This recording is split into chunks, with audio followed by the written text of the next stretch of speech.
Hello, and welcome not just to the year 2020, but to the Fear of God podcast. Here at the Fear of God, we, traditionally at least, find the holy and the horrific at the intersection of faith and fear, dissecting what scares us in order to find what saves us. Now, speaking to you right now is one of your hosts, Nathan Rouse.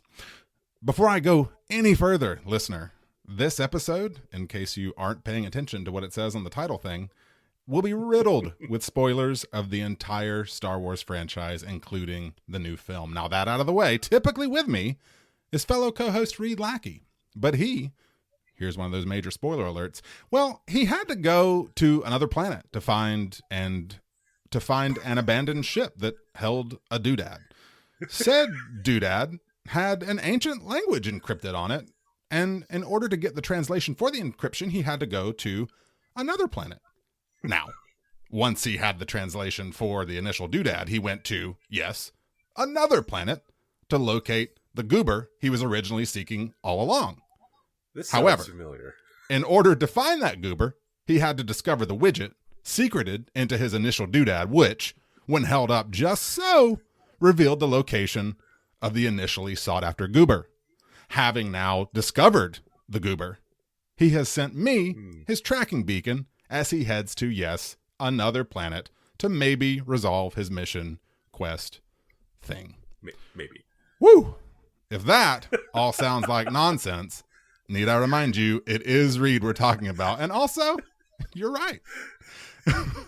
However, while he's gone, which is clearly going to be for quite a while, do me a favor. Go subscribe to the podcast. Leave a rating.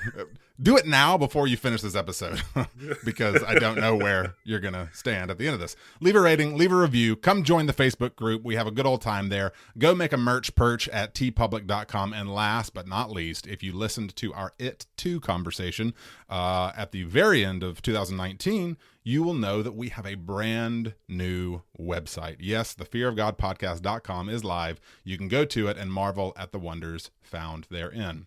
Now, technically, we're taking January off from new Fear of God standard episodes, but today is a very special episode. If you've been with us for any measure of time, really, say a quarter, you'll know that we formerly had quarterly kings throughout the life of the show and have informally had other bonus episodes, such as an interview with Bill Oberst Jr. here, a discussion with Reed's son about Universal Monsters there.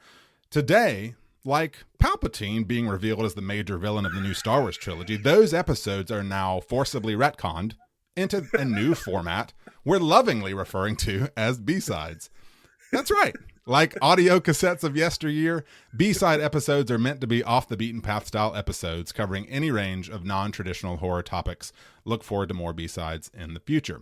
Though, again, like Emperor Sheev Palpatine, we are forcibly shoving the name B-side onto those previous episodes. But this is the formal inaugural B-side, and it will be featuring a conversation about a movie that really has not been discussed to death already, I promise you. Featuring the brand new J.J. Abrams directed and J.J. Abrams, Chris Terrio written Star Wars film Rise of Skywalker. Yes, friends, typically with me is Reed, but I wasn't kidding. He is off on some damned fool adventure. Like Han says, guys, though, it would have been a boring conversation anyway. But with me today is longtime Star Wars fan, frequent Fear of God guest, the spunky go-get-em R2-D2 to my, you're going to find real quickly, super whiny C-3PO, the will they or won't they Finn to my Poe, the Dr. Evazan to my Ponda Baba. Yes, ladies and gentlemen, he does have the death sentence on 12 systems. It is McClunky himself, my dyad in the Force, or whatever the heck that is. Ian Olsen! Ian, welcome, buddy. Welcome. You are now my dyad, that thing that you've never heard of until now and is crucial to the entire galaxy. You're that, so thank you. I'm honored to suddenly find that I'm important and exist. That's crucial. Crucial, in fact. Yes, definitely crucial. Ian, I am so glad you're here so that I'm just going to warn you, like, I'll just be vomiting for about an hour and a half, Like, yes. I'm glad you're here so I can finally talk about this movie and stop thinking about it, like, just for a long time. It's a pleasure. I haven't been able to sleep for 4 weeks since we initially began talking about this. So. Reading every article, every review. No, I promise I am not the guy who would see marketing for the new film that praised it, that when it cited the article, I'd say, I'm going to go read that. And sure enough, it's totally out of context. I didn't do that at all. I swear. No, no, never. So Ian, you're here. We're going to get to some fun stuff before we, kind of whatever it is we do here in a little bit, just fall down a shaft and explode and force goodness and mechanical but Nathan, whatever, only to come I back never later told you. And I never told you. Right. So it turns out whatever.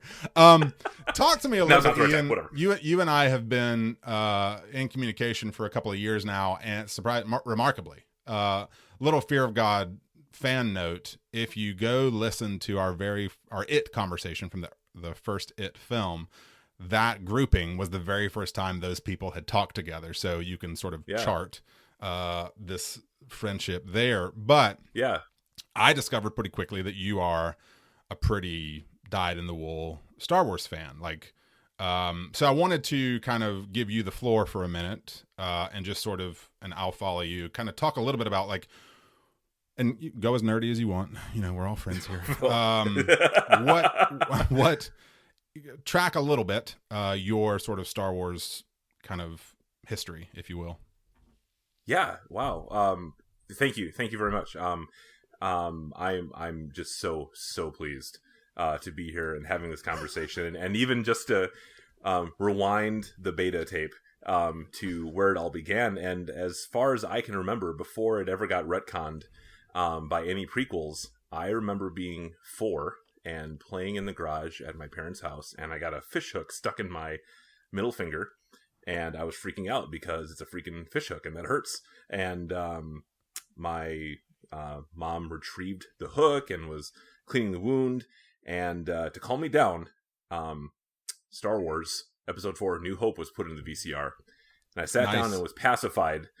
There was this opening crawl that I couldn't read, but I was like, this looks interesting.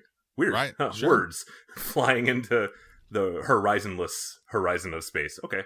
And then this enormous Imperial 1 Star Destroyer flies overhead, and I was enraptured immediately. Yeah. The same way I'm sure every first gen fan was, sure. Just the joke like that, it just keeps going and going, which is the single best joke in Spaceballs. The way that Spaceball 1 just it takes 3 minutes for it to go overhead. Except it elicited real awe, and I completely forgot about my pain. This is quickly becoming meta because Star Wars makes me forget my pain. Yeah. Boy, did they remind you. Well, it did for a while at least. When it was working. It's like about a week ago when you sat down in the theater, your middle finger started throbbing, and not because of the compulsion to flip it, right? Right. No, the gangrene set in. It was the old wound reopened. Yeah. It was, and oh my god, I was transported immediately, and I frequently would watch the original saga a lot from that point on as a kid, and began collecting toys. And I'm presuming this is pre-special edition era. That was pre-special edition era, right, yeah. Right. And it was still rad. Yeah, of course. It was unlike anything I had ever seen, and what's really cool is that as the years progressed, as I began seeing, I became more of a cinephile and began to see more movies, and still nothing.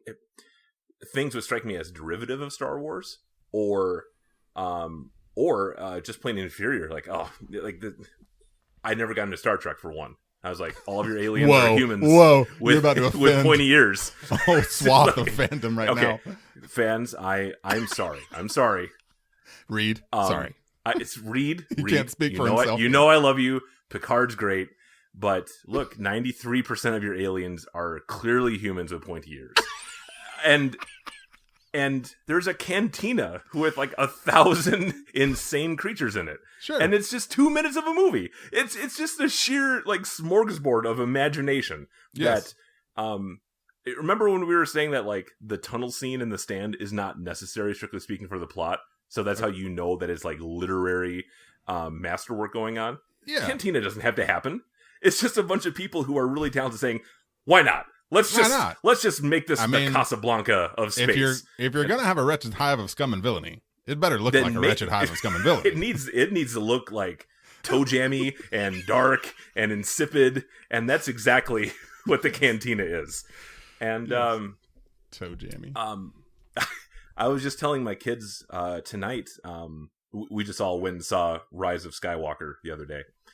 And they're so pleased that they saw a Star Wars film in the theater. And I said to them, I remember when Episode 1 came out. I had just been watching Episodes 4 through 6 so many times. I have them completely memorized by this point. The special editions that come out, I went to the midnight premieres of all of them with my Kenner lightsaber replicas, Of course. in my Meglite holster, so I could have it hanging on a belt loop, But for the first time, a new Star Wars film was opening in the theater, and I was there for it, and it just felt so historical and like epoch-defining. Unfortunately, it was Episode 1, but still, initially, you have no idea. You're like, oh my gosh! I mean, it's Star Wars. we all got a little bewitched by Episode 1, didn't we? I mean, for a moment in time, there we were like, whoa, and then after 5 minutes, you're like, wait a minute. The awe subsides, and you're like, that's wool over my eyes. I don't know about this. That's the very definition of the phrase. It's like a Gungan ear just got draped over your face. What is it? Yeah. But Star Wars fandom being what it is. Even though it's come a long way. You go to every subsequent one, even though you didn't like Episode 1. You're like, it's Star Wars. Maybe they'll get it this time, and they don't. But you go. Because we are all, Ewan McGregor, standing on the ridge of Mustafar yelling, "You were the chosen one!" The chosen Star one! Wars itself, right? Like, yes, it's a very meta moment, like, of us yelling. It's a super meta moment. That's where George realized, like, this is just completely off the rails. And he incarnates himself into his own work. Like, you were supposed to defeat the Sith, not join them. Oh gosh! All right, and Star Wars screams back at him, "I hate you!" Okay. Woo. So there's that. Yeah. So there's that. Thank you. That was. I want you to throw in whatever you want. Do you want to add more to your personal history? Let me ask you this. Let me ask you this because this is, conversation. So I have distinct memories of course, playing with the original figures, and we had Return of the Jedi sheets on our beds, and I remember, man, I'm about to play my nerd card here. I remember in high school specifically, must have been the era of the special editions, I think, and watching New Hope over and over. Like, I can, more than any other entry, recite a good deal of that film. But the question I'm pivoting to here is, did you get into the Legends stuff? Because if I'm perfectly honest, I read the Zahn trilogy, though I don't remember much of it, but I think that's about it of my Legends knowledge. Did you get, definitely. Yeah, I did. Every Star Wars book that my local library would get, I would devour. Yeah. And again, it was this masochistic kind of thing, like the prequels, where a lot of them are not good. Sure. They are poor, but it's Star Wars. You just want to know what happens next. And I think I didn't have as much an appreciation perhaps for like the mythic power of what the Skywalker saga like can and should be, because Legends stuff is more like, hey, here's another foe, let's defeat them, right? And it's not it's not that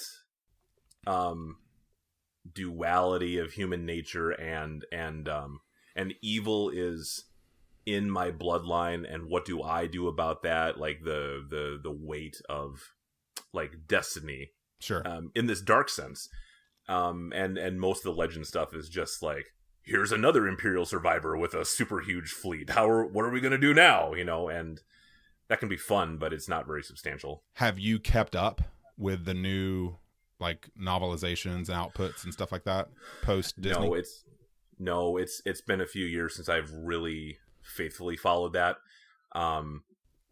because eventually it becomes it's kind of like UFO culture, where if you take seriously every single like eyewitness account of a UFO, that means that there's like 13,000 alien civilizations visiting Earth on a weekly basis, and all the Star Wars Legends is like, how many kids did Han and Leia have? Like, how many Luke married who? So many. And oh, there's a cloning facility out here, and no one's seen those since the Clone Another Wars. one. Like, yes. It's like all these surprises. It's like J.J. Abrams is Sheev Palpatine out in the unknowns, orchestrating all these weird mystery boxes that ultimately lead nowhere.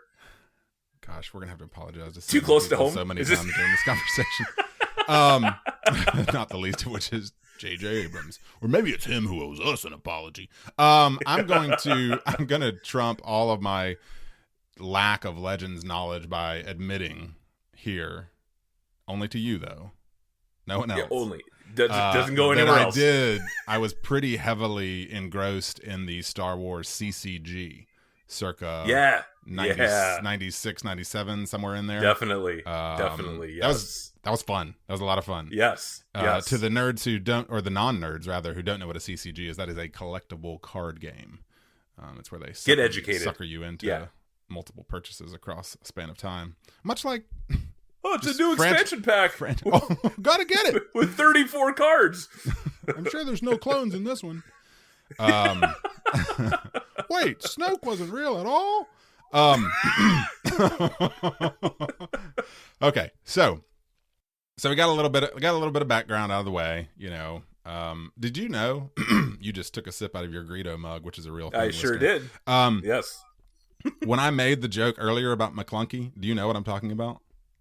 Yes, absolutely. Dude, I didn't. So I'm going to reference them later, but a pretty strong source of current Star Wars sort of insight is the podcast Binge Mode Star Wars. I'll reference them a little later, but they started recently talking about, in the lead up to Rise of Skywalker, this McClunky thing. I didn't know what they were talking about. So sure enough, on Disney Plus, or at least that's when they cite it as occurring in A New Hope, there's this random additional moment of footage between Han and Greedo right before the infamous shooting, regardless of who was first or not, where it sounds the world like Greedo is saying the word McClunky. It's really weird. But where I'm going with this, as strange as that is, dude, this is Big Brother, big time right here. I was watching the other night in prep for this conversation, just scenes, just kind of refreshing myself on some infamous scenes from the series. My iTunes New Hope, digital file, I guess we'll call it, that I purchased like 5 years ago, has McClunky in it now. Oh, yeah. See, my New Hope is from a box set from I think 2003. Well, yeah, it's not going to be on there. Well, yeah, that's what and that's part of the like Star Wars industry, where like every 3 years you need to rebuy Star Wars because it's like Tom Hooper and Cat's up in here. It's like, wait a minute, guys. Here's something else. I forgot Uncle McClunky's name. I wanted to name drop in A New Hope at that point. Let's make sure it's in there. Like, this one, the Force Ghost of Salacious Crumb is at the end too. I better buy that too. It's like stupid Sebulba showing up at Jabba's palace. Get out of here with that crap. Yeah, right? Yes, exactly. Yes. Okay, so we'll move away from the biography section and recognizing we're both. I think like self-consciously, I'm trying to establish our bona fides a little bit here so that when we get deeper into the mythos that, right, we angry nerds aren't like, right. It's like Weird Al's Fat music video. Like, you ain't Star Wars. You ain't fat. You ain't Star Wars. You ain't nothing. Oh my goodness. This is amazing. So I asked you to identify top 3 scenes. I have more than 3 that will be kind of adjacent honorable mentions, like whatever. So I want you to just start with just pick one and throw it out there. Okay. We can discuss these as we go, and if we get bored, we'll just move on to the next round. Okay. So I have 3 like absolutely blood earnest, dead serious, like 3 finest scenes. And then I have a runner up that I think is honorable. Okay. So, but I want to say number 1, hands down, my favorite scene is when Luke has bested Vader in Death Star 2. Okay. He severed his hand. Right. And Palpatine tells him, like, now kill your father, take his place by my side. And Luke sees the point of connection between Vader's prosthetic hand and his own, and he recognizes the possibilities of the path that he could be taking.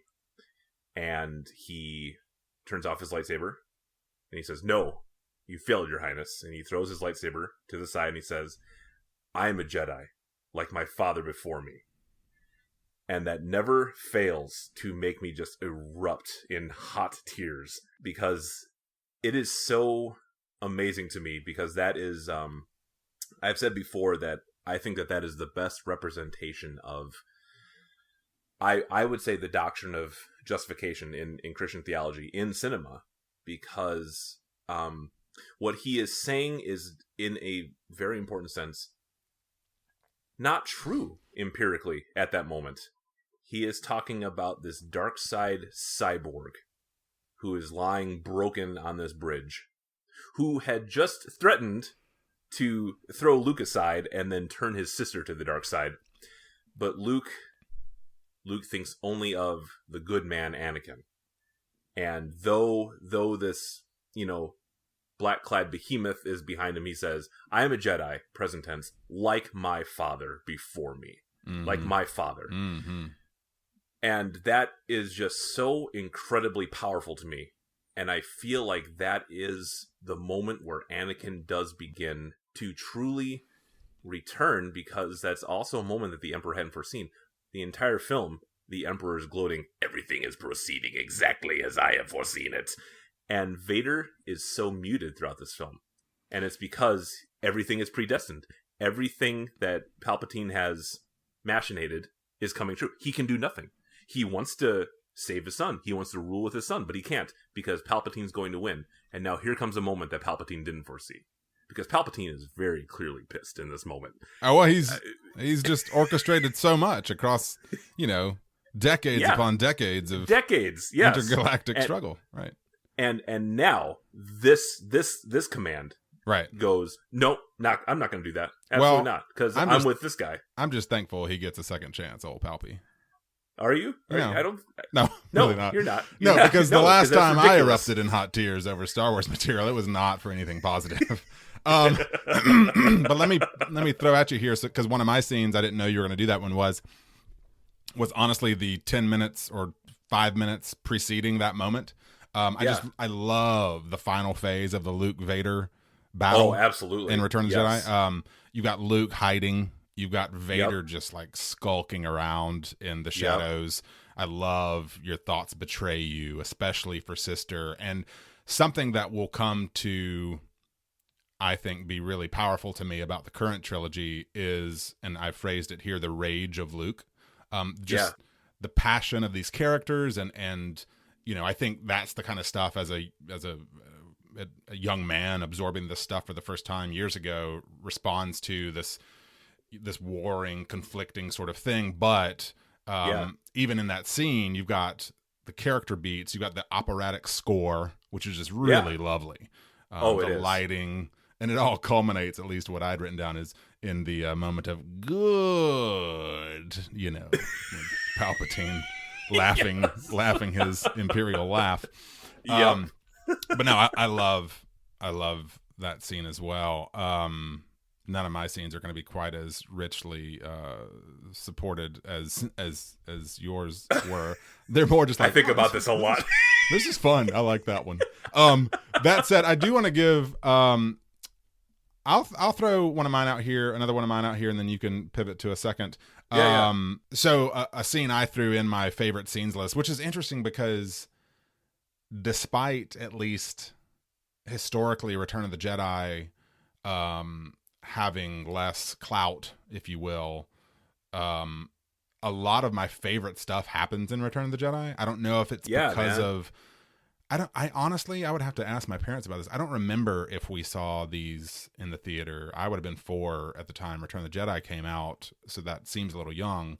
But the once most of Jabba's palace, but specifically starting when bounty hunter Leia shows up with Chewie. You have to push past that idiotic special edition dance number. That's awful. Yes. It's so bad. Yes, it's terrible. It is. Yes. Awful. It is terrible. Let me rephrase, Ian. Yeah. It's so bad. It's embarrassing. Use the same words in a different order. It's embarrassing. But so you start. Someone did that. Someone animated that. Oh, why? Yeah, can you imagine them sitting there being like, "Oh, this is good stuff. This is my legacy."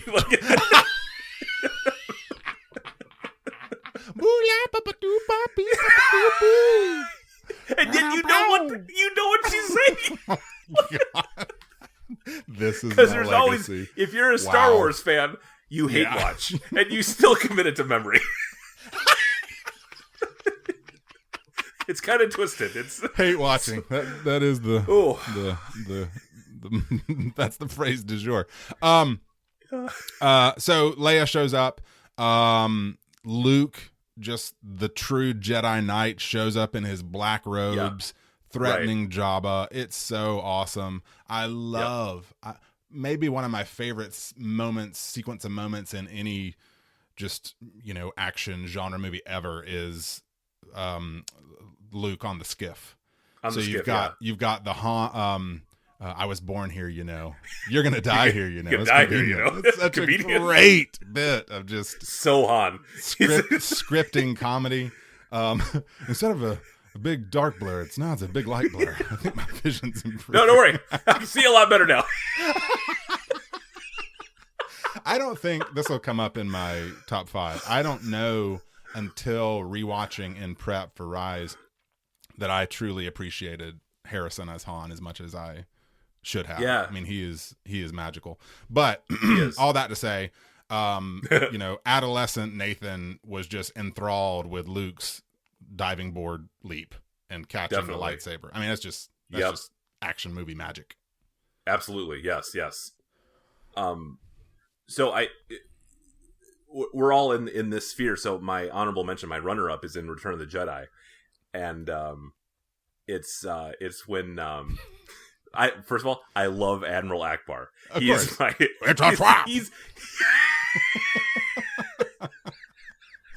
the shield generator is on the forest moon of Endor. He needs his inhaler really bad. I love. I don't know that he could use an inhaler, like, physically. He has flippers. It's just his gills or something, He just needs to be in water. He has such a wet sucking sound, though. Like, he needs to get back. He needs to get back in his fishbowl. Yeah. How did he get that high in the ranks? Talent, just sheer talent. Sheer talent.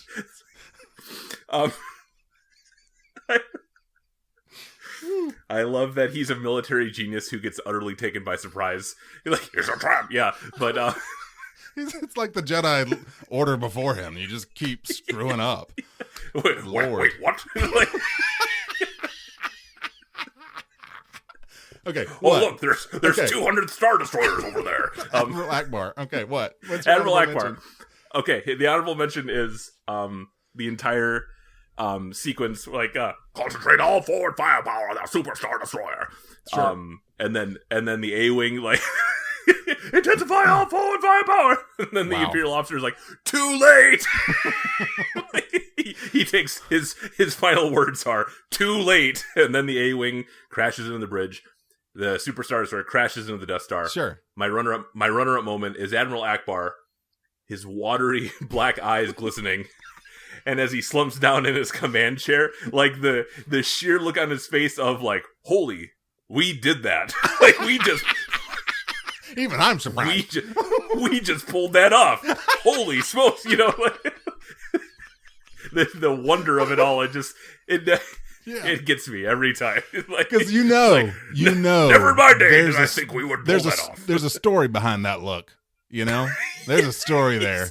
Oh, Admiral Akbar. He didn't... subjugated and persecuted, and now here he is, witnessing the Executor plunging like a sword into the surface of Death Star 2.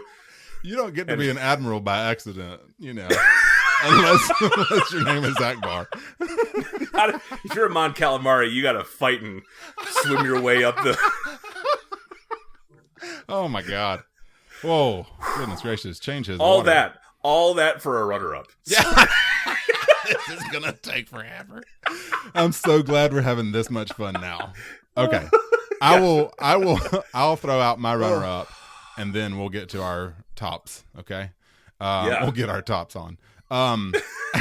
So my runner-up, I got to be honest, it is the Darth Maul duel. Like, yeah. It's legit. There's some good choreography in there. The Duel of the Fates, John Williams track is baller.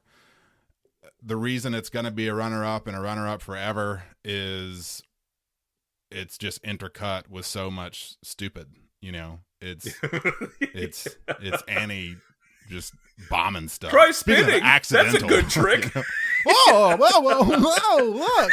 You know. So you got. What if I do this? What does this button do, R2? You know, you've got that, and then you've got asinine Jar Jar just bumbling his way through, you know. Between the two of them, they save Naboo.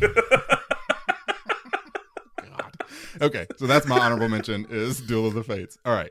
So what is your number one? Okay, so I'm a Jedi like my father before me was number one. Number two, and I'll let you elaborate even more, but the Kylo Ren Rey throne room battle is my number one. It's my number one. It's simply amazing. It's even if you're not I think that with the same kind of character arcs and development, if it wasn't Star Wars, that's an amazing scene. It's majestic. It is. Yes. No, I think there's no other word for it. I remember watching. We'll get to some of this stuff, but I remember watching The Last Jedi for the first time in the theater, and that scene starts. Well, the sequence begins with the evisceration of Snoke, who's apparently not Snoke. But once that moment happens, you're like, whoa. And then she catches the saber, and you're like, whoa. And then they start that fight, and goodness gracious, it just washes over you with amazingness.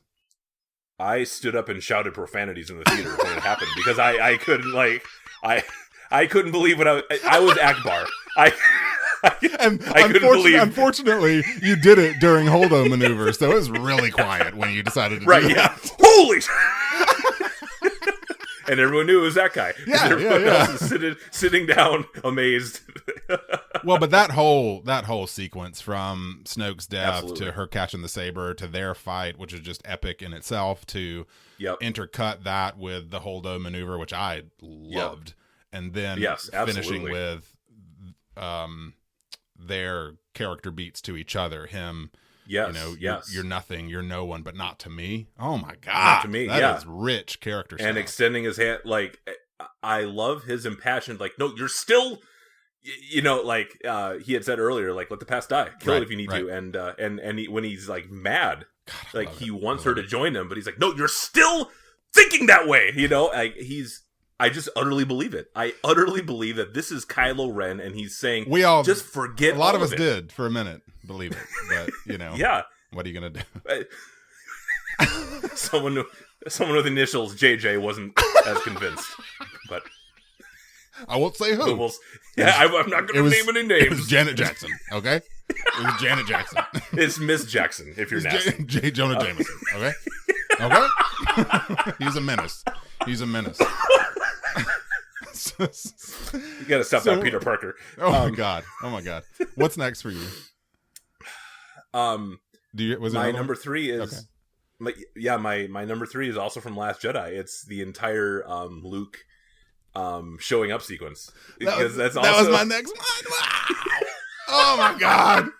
We're clones. But don't bother wondering how. Don't ask questions. Sith chicanery and gobbledygook. Oh my God. Whatever Charlie has to say. What is great, what I do appreciate about this conversation, Ian, is anyone who was curious about where we might go in our sort of Rise of Skywalker chat is already gone. Because we've already lost them. I'm out of here.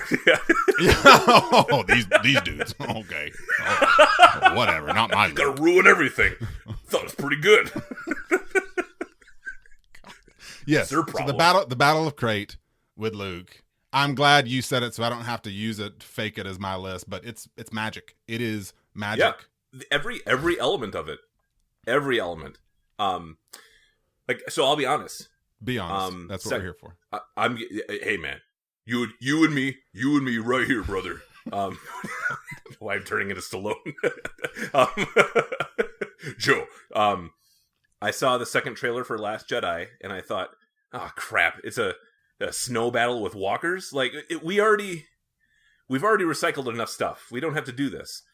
But it completely subverted it. I love, and it's not just like, well, it's not snow, it's salt. It's the way that movement reveals the red soil, a bloodless battle that has all these evocations of blood, is just visually brilliant. But then the entire point of the battle is actually like, hey, look, we're not here to win. We just need to survive long enough so that we can get out of here.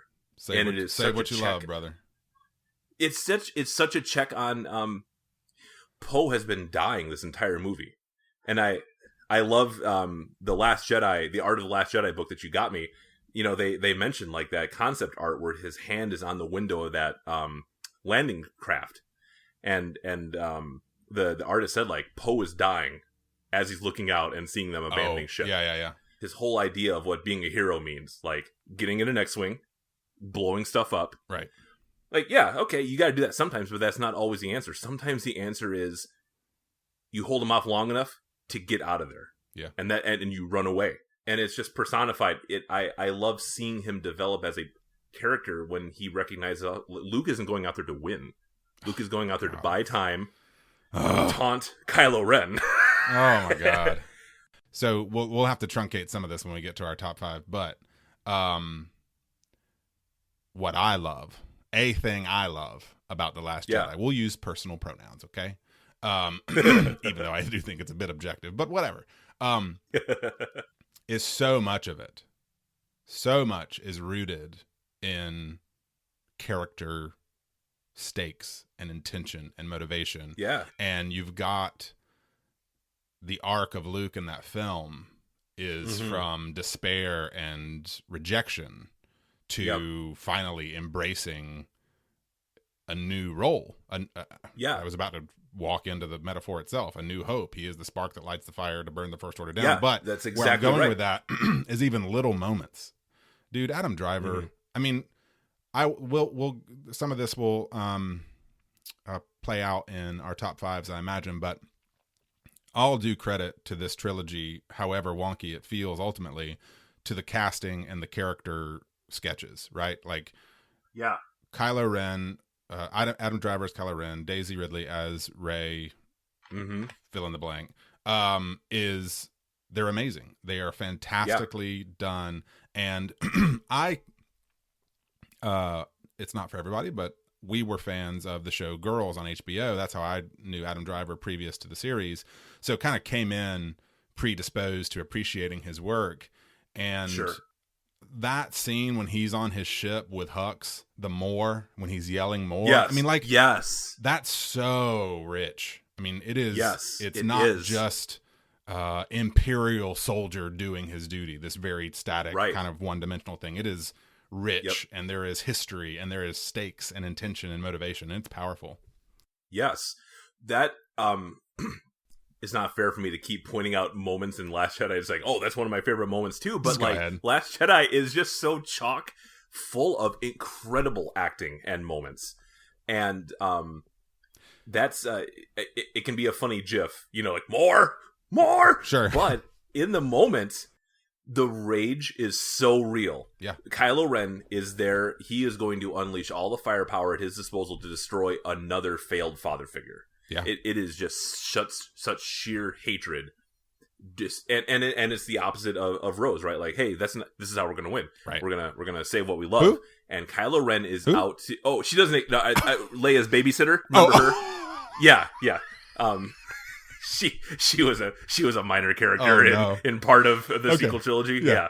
But Kylo Ren, it just embodies the sheer opposite. I will annihilate all that I hate.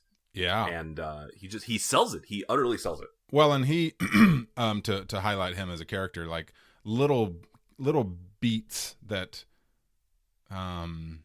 especially after the most recent entry, I have to think are largely character or actor choices, but I love little things like in Force Awakens, him pounding his side in the snow from the crossbow attack.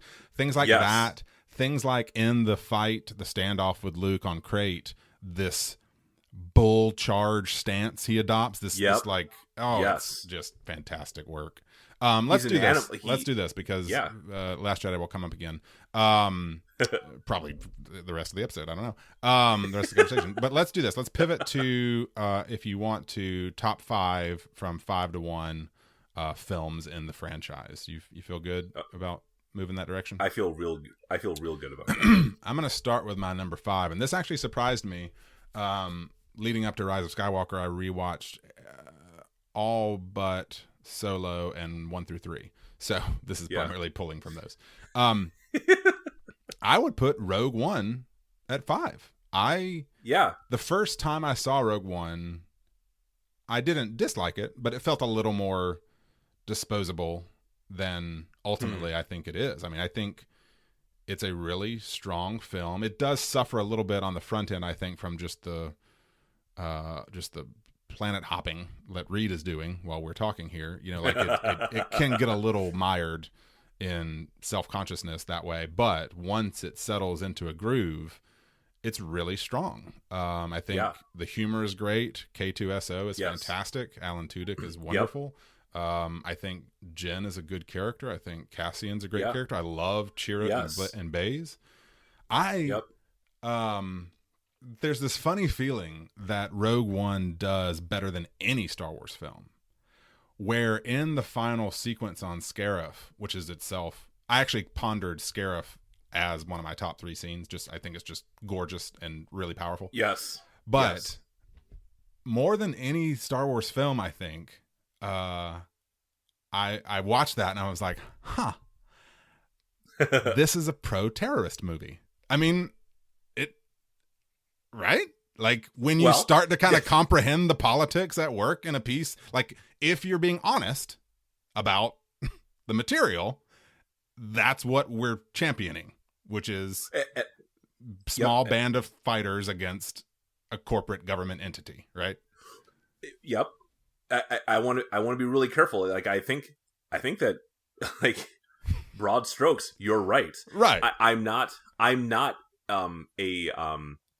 relativist in the sense that like nothing is capital T true. You know, like the only things that are true are your preferences. But there is a large degree of truth, and I'll say it that way, of truth to the fact that some are remembered as terrorists due to propagandistic efforts. Some because the history books have been written and slanted that way. Are you speaking in the real? Are you speaking of the real world or of the Star Wars? In the real world, yeah, in the real world, right, yeah, right. Like, I mean, freedom fighters. It, in a way, it depends on which side you're talking about. Sure. If they're well, then listen, freedom fighters. I knew I was using very incendiary phrasing there, but I think but I like it. But yeah. I think there's a great degree of truth to it. Yeah. But I think the simple point there is much like what I think The Last Jedi does well is Rogue One at its finest, and that last 45 minutes is that film at its finest. Kind of clears your brain of the assumptions of this franchise. Yeah. You know what I mean? Like, you're like, yes. Oh, wow.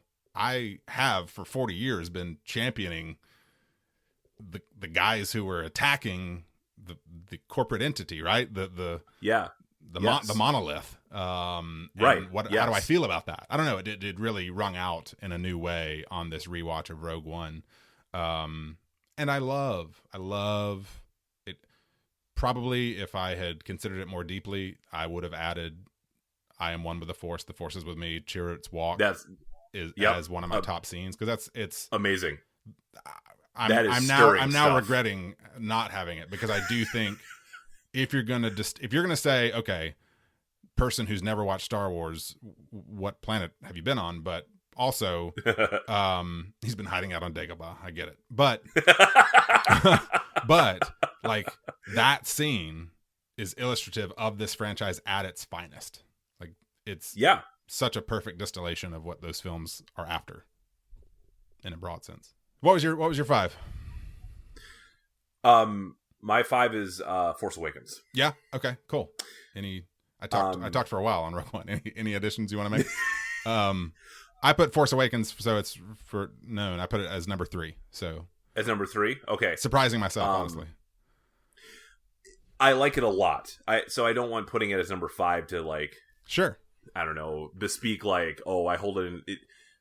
It's problematic. I like so much about it, but there's no denying that structurally and in many details, it is a recycling of A New Hope. Sure. And I used to have an easier time saying something like, oh, it's recapitulation, and it's mythic recapitulation, and it shows how evil never does anything original. It just copies what evil has done before. And maybe there's a case that's a very generous take on this script. That's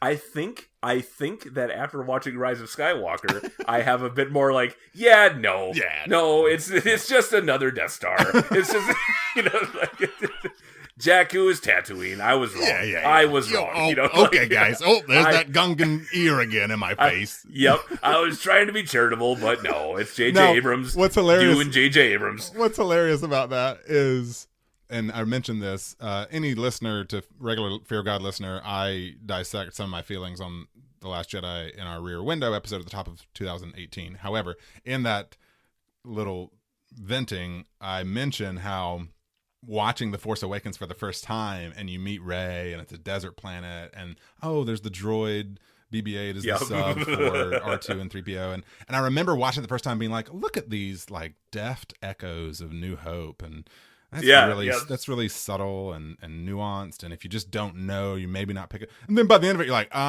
there's nothing deft about this whatsoever. It is literal copy and paste. Someone tracing A New Hope. It's like on the Scarif server module tower thing. Someone went to get the script for Force Awakens and accidentally got the script for New Hope, and then got confused. And you're like, just go with it. Just go with it. We're already. They said the code word Super 8, and then this came out. Yeah. Wow. For me, I'll reference for my. Did you have more you want to say about Force Awakens? It's just that it's redeemed by Adam Driver, yes, Daisy Ridley, yes, and Harrison Ford. Yes. Han Solo as mentor figure.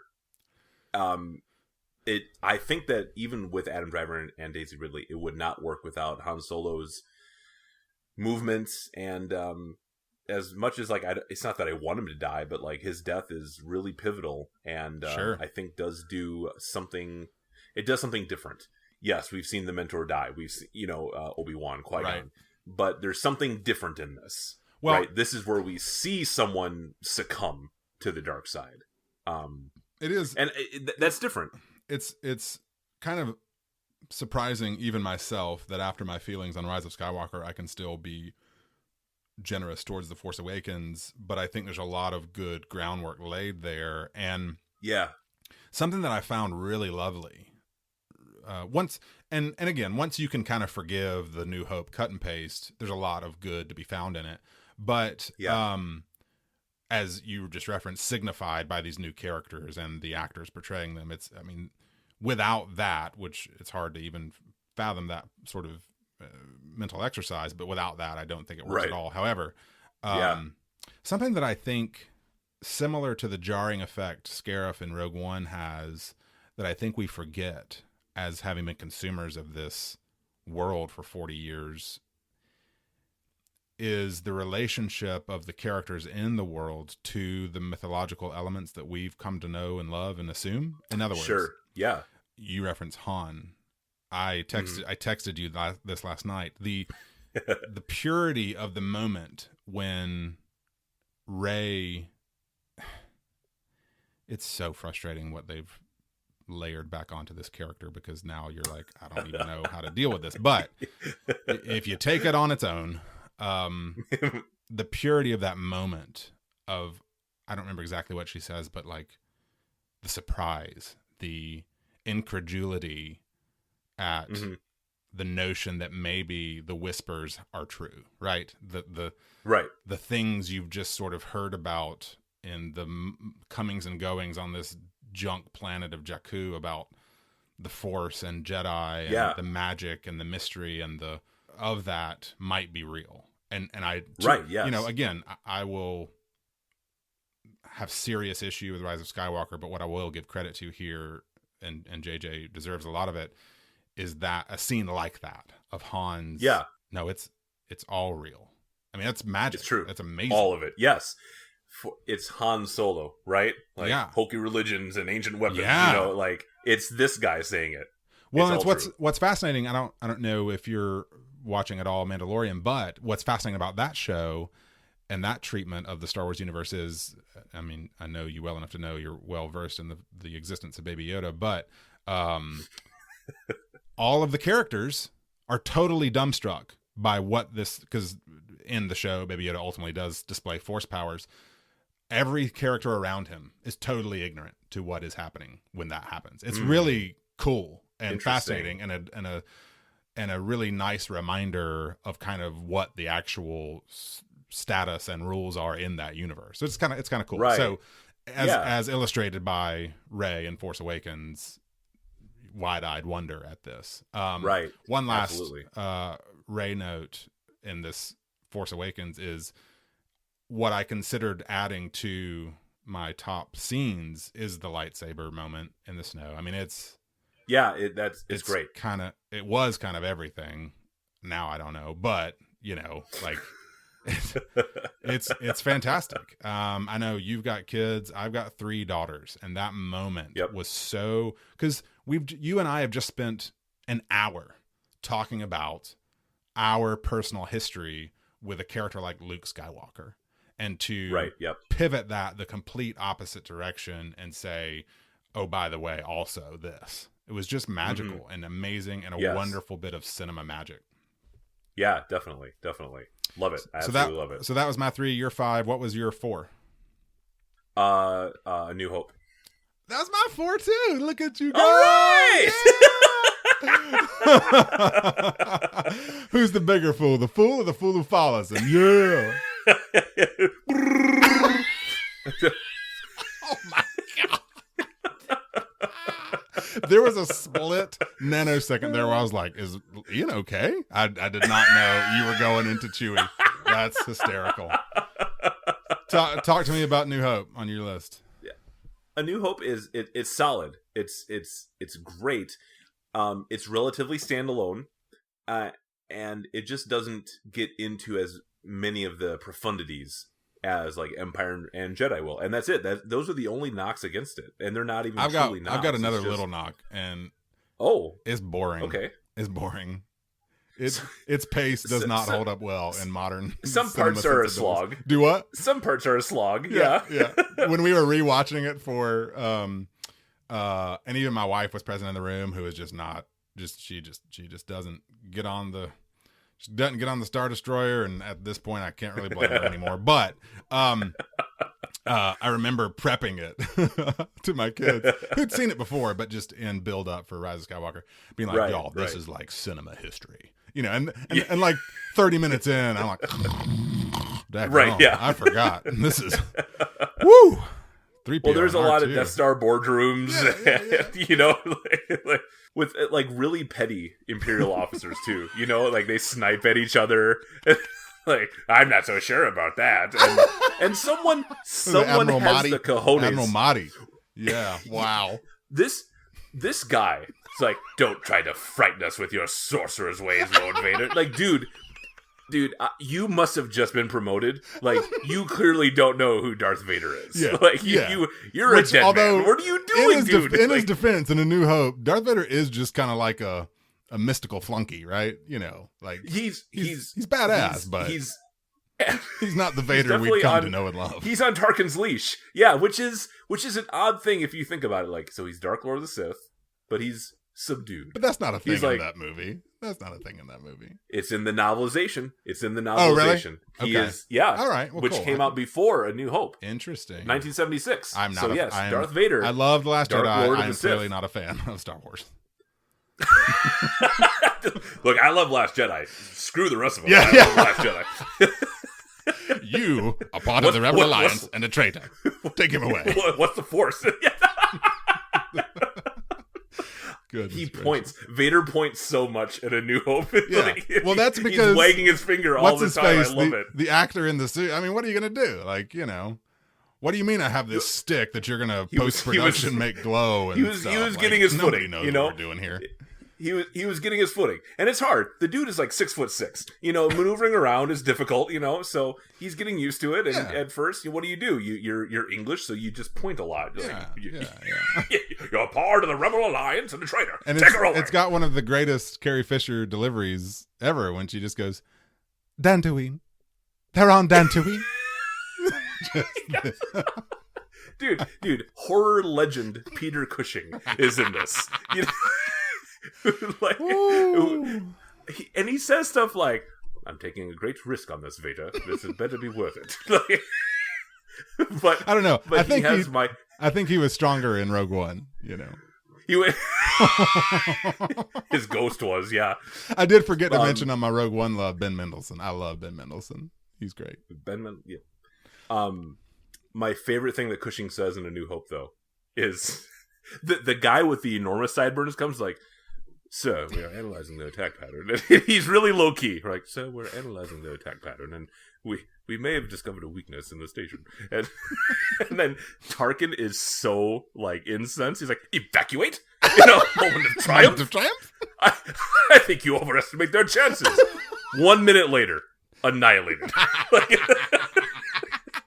He is space dust as of that. I'm sorry, stardust as of that moment. There you go. Nice.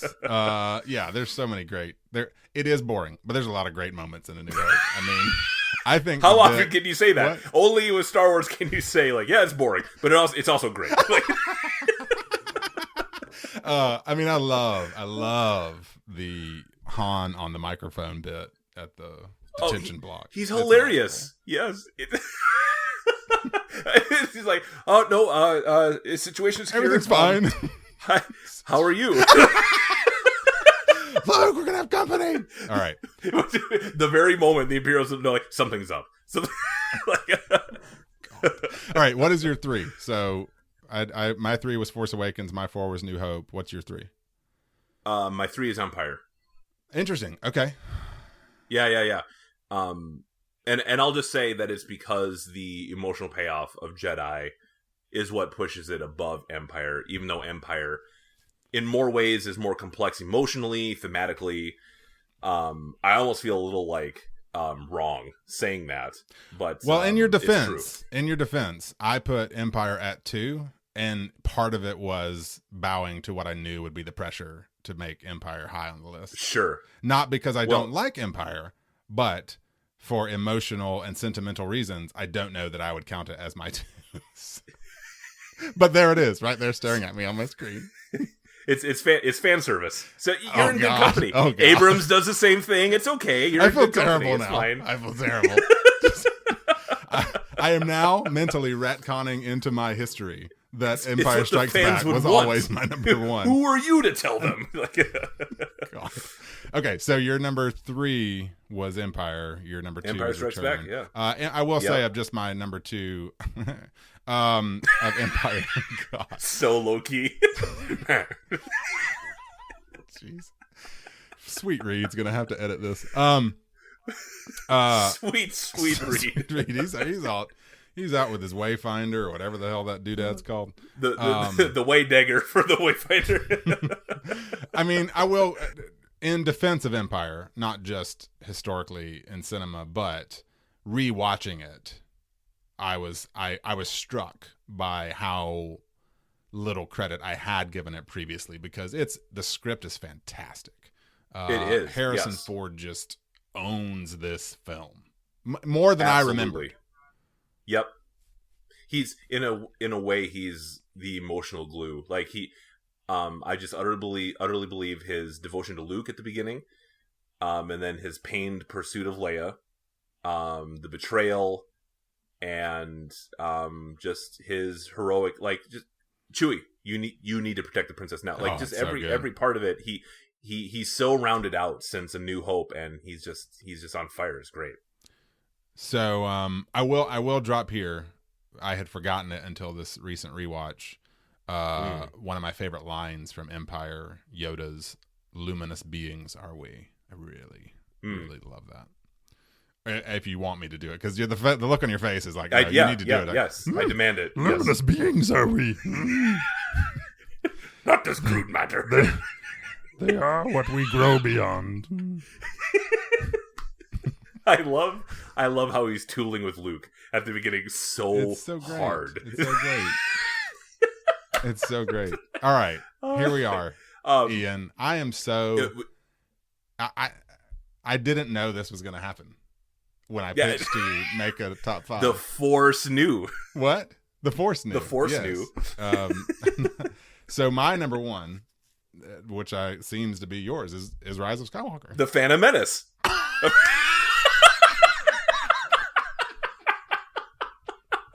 I believe he's tooling with you, sir.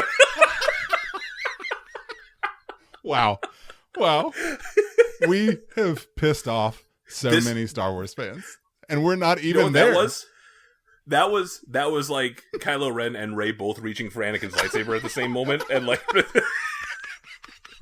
that's what that was. We just gave each other life. Right? You know? Back and forth. You know? Yep. Just cradle me. All right, so yes, my number 1, like you did on Naboo, even now, and it will take a lot to dethrone this, is The Last Jedi. I mean, absolutely.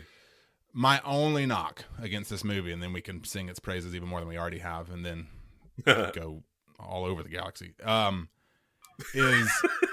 is something I've grown to hate about modern media criticism, not just film, is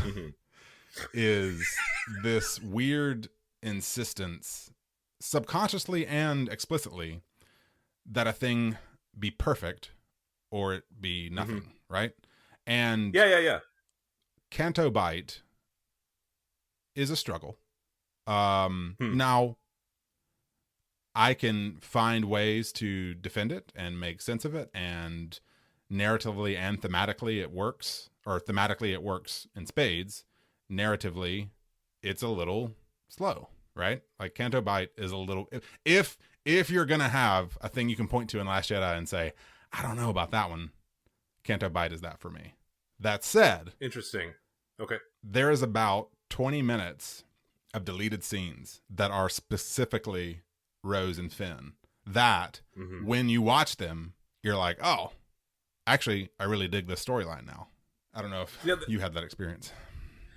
I didn't. Even the first watch, you were like, I'm down with all of it. I mean, I'm happy to hear that.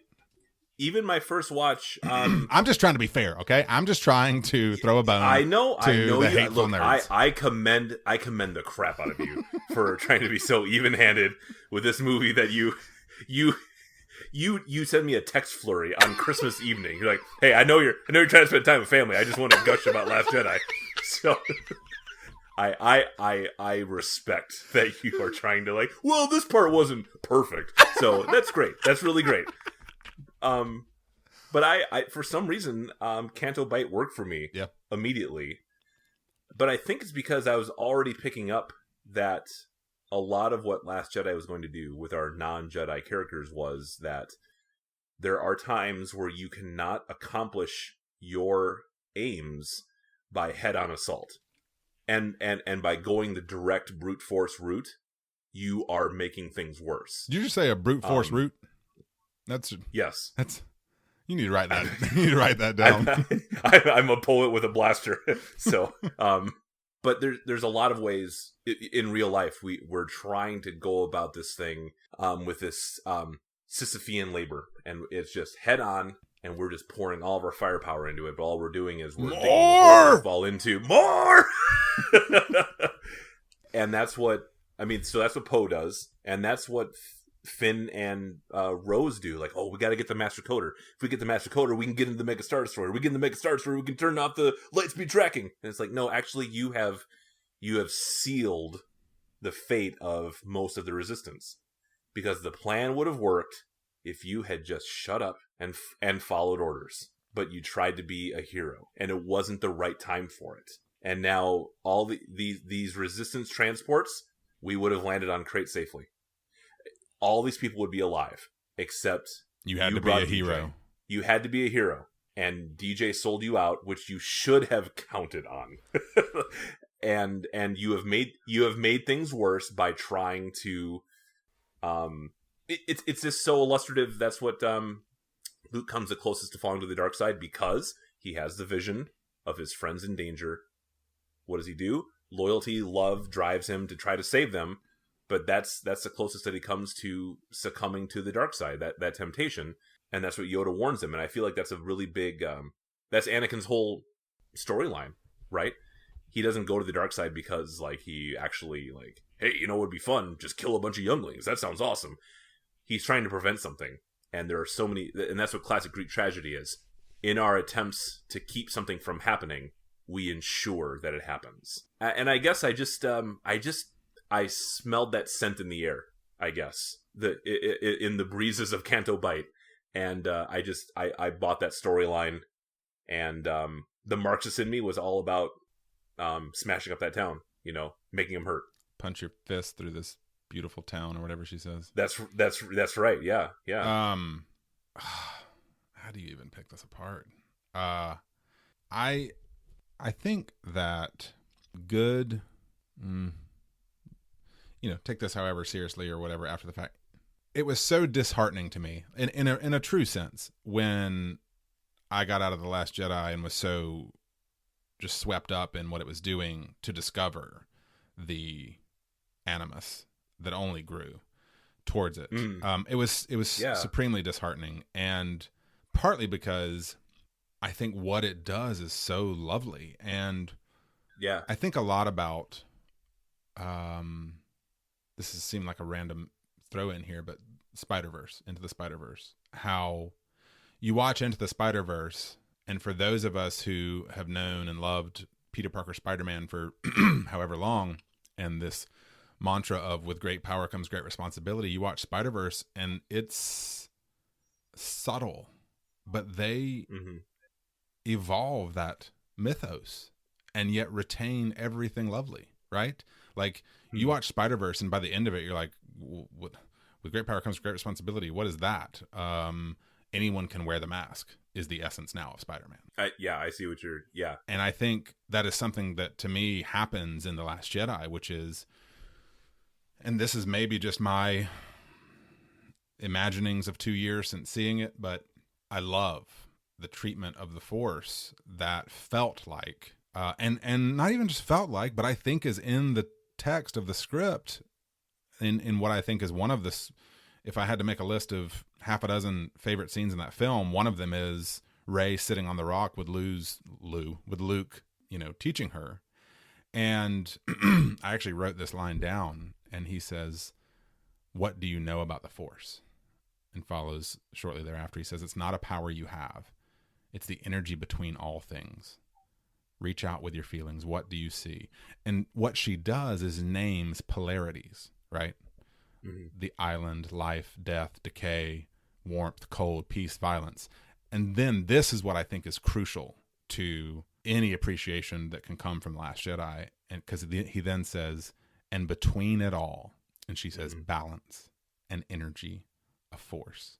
And inside me, that same force." Like that to me felt, now maybe it's always been there in the canon and I just wasn't kind of aware of it in this sort of definitive type of statement. It felt new and evolutionary and thus revolutionary to say it's not this dark and light polarity. It is the thing that joins them together. I know Obi-Wan in New Hope talks about it binds us all together, but the way the Last Jedi script treats the Force and defines the Force felt fresh. And it's exemplified by Broom Boy, right? By the end of it, you see, it's not. And it also reinforces this beautiful moment in Force Awakens when Rey says, "What do you mean it's real?" Right? Like, you beautifully waxed philosophic on Return of the Jedi, Vader, Luke moment. "I am a Jedi like my father before me." To me, these threads are so indicative of where my heart and spirit are in a faith setting in these days, in these years, which is this thing is real and it's available. And yes. That's just this really beautiful treatment. On top of that, we've already listed the scenes of the throne room battle and the Crate battle of Crate, and just what Luke's sacrifice at the end means to the themes of the film. But even Ian, that final scene, that final shot of Rey with a broken saber and a bunch of books that Yoda dismisses, and it's just tiny band, like the imaginative ceiling was undiscoverable to what that kind of signaled for what this could be next. And that was so exciting. It was so exciting to sort of find that. No, more than just, and I haven't even mentioned it, but more than, I can't believe it. I have left that out until now, but Rey from nowhere is now purely imaginative, but was such a bedrock, beautiful choice that seemed a deliberate and intentional actual choice that was made canonically in that film. And it was amazing. Yes. It was a total inversion, of the Luke Skywalker Child of Destiny path to say destiny is what your choices will define, right? And that was really a beautiful sort of image to run with. Anyway, I love it. Well, and I just want to add to that meta level. I feel like what Last Jedi does is it doesn't reimagine anything in some coarse, crude fan fiction way where the old rules don't apply. We're not going to honor the continuity. We're not going to honor what has come before. And that's what Last Jedi does, is revolutionary. It expands. It remains tethered with integrity to what has come before. And that's what's happening in the movie too, because Rey is looking to get in touch with Jedi predecessors, right? And Kylo Ren is saying, "Let the past die. Kill it if you have to." Total severance. Right. And Luke is this complicated figure who is kind of both, because he's the steward of the mysteries of the Jedi, and he wants to let it go because Jedi have made mistakes, including him. The weight of that is too much to bear, and he needs the fresh blood in Rey to show him, no, you can occupy this tradition meaningfully and with integrity, and not be buried by mistakes that have made in the past. It is possible to inhabit this with honor and in a living way. The choice is not which way will you let the past die. The Kylo Ren way where you annihilate it, or the Luke Skywalker way where you just kind of let it pitifully, just let it fade and eventually just crumple in anonymity. There is a way to take hold of the living past, inhabit it into the future in a bold way that honors the past, but is receptive to what you need right now. That's what that's what Rey does, and that's what Yoda tells Luke, right? And that's what Last Jedi does. And I would say that's, you have everything you need, including like, again, it's playful Empire Yoda again, right? Like, she already has the texts, so she does need the texts. She does need the texts. Right. But what Luke doesn't know is she already has them. Read them, have you? Page turners, they are not. But that's even that is such a beautiful moment. That's such a beautiful moment. I love the greatest teacher is failure. I love that it's the return of his old master that really galvanizes Luke. He gets a push when he reconnects back with the Force, and then he feels Leia. That when he whispers, Leia. It's that connection. Mm-hmm. His feelings that betrayed him in Jedi, there they are. He loves his sister desperately. And she emerges from her coma in that moment. That's one of his pushes, because then he goes to find Rey, right? But she's with Ben. And like, I'm afraid to touch that again. And it takes Yoda with that knock on the noggin with his stick, just like old times. And Luke is back in. And Luke is now not afraid to use his legend. He was so afraid of his...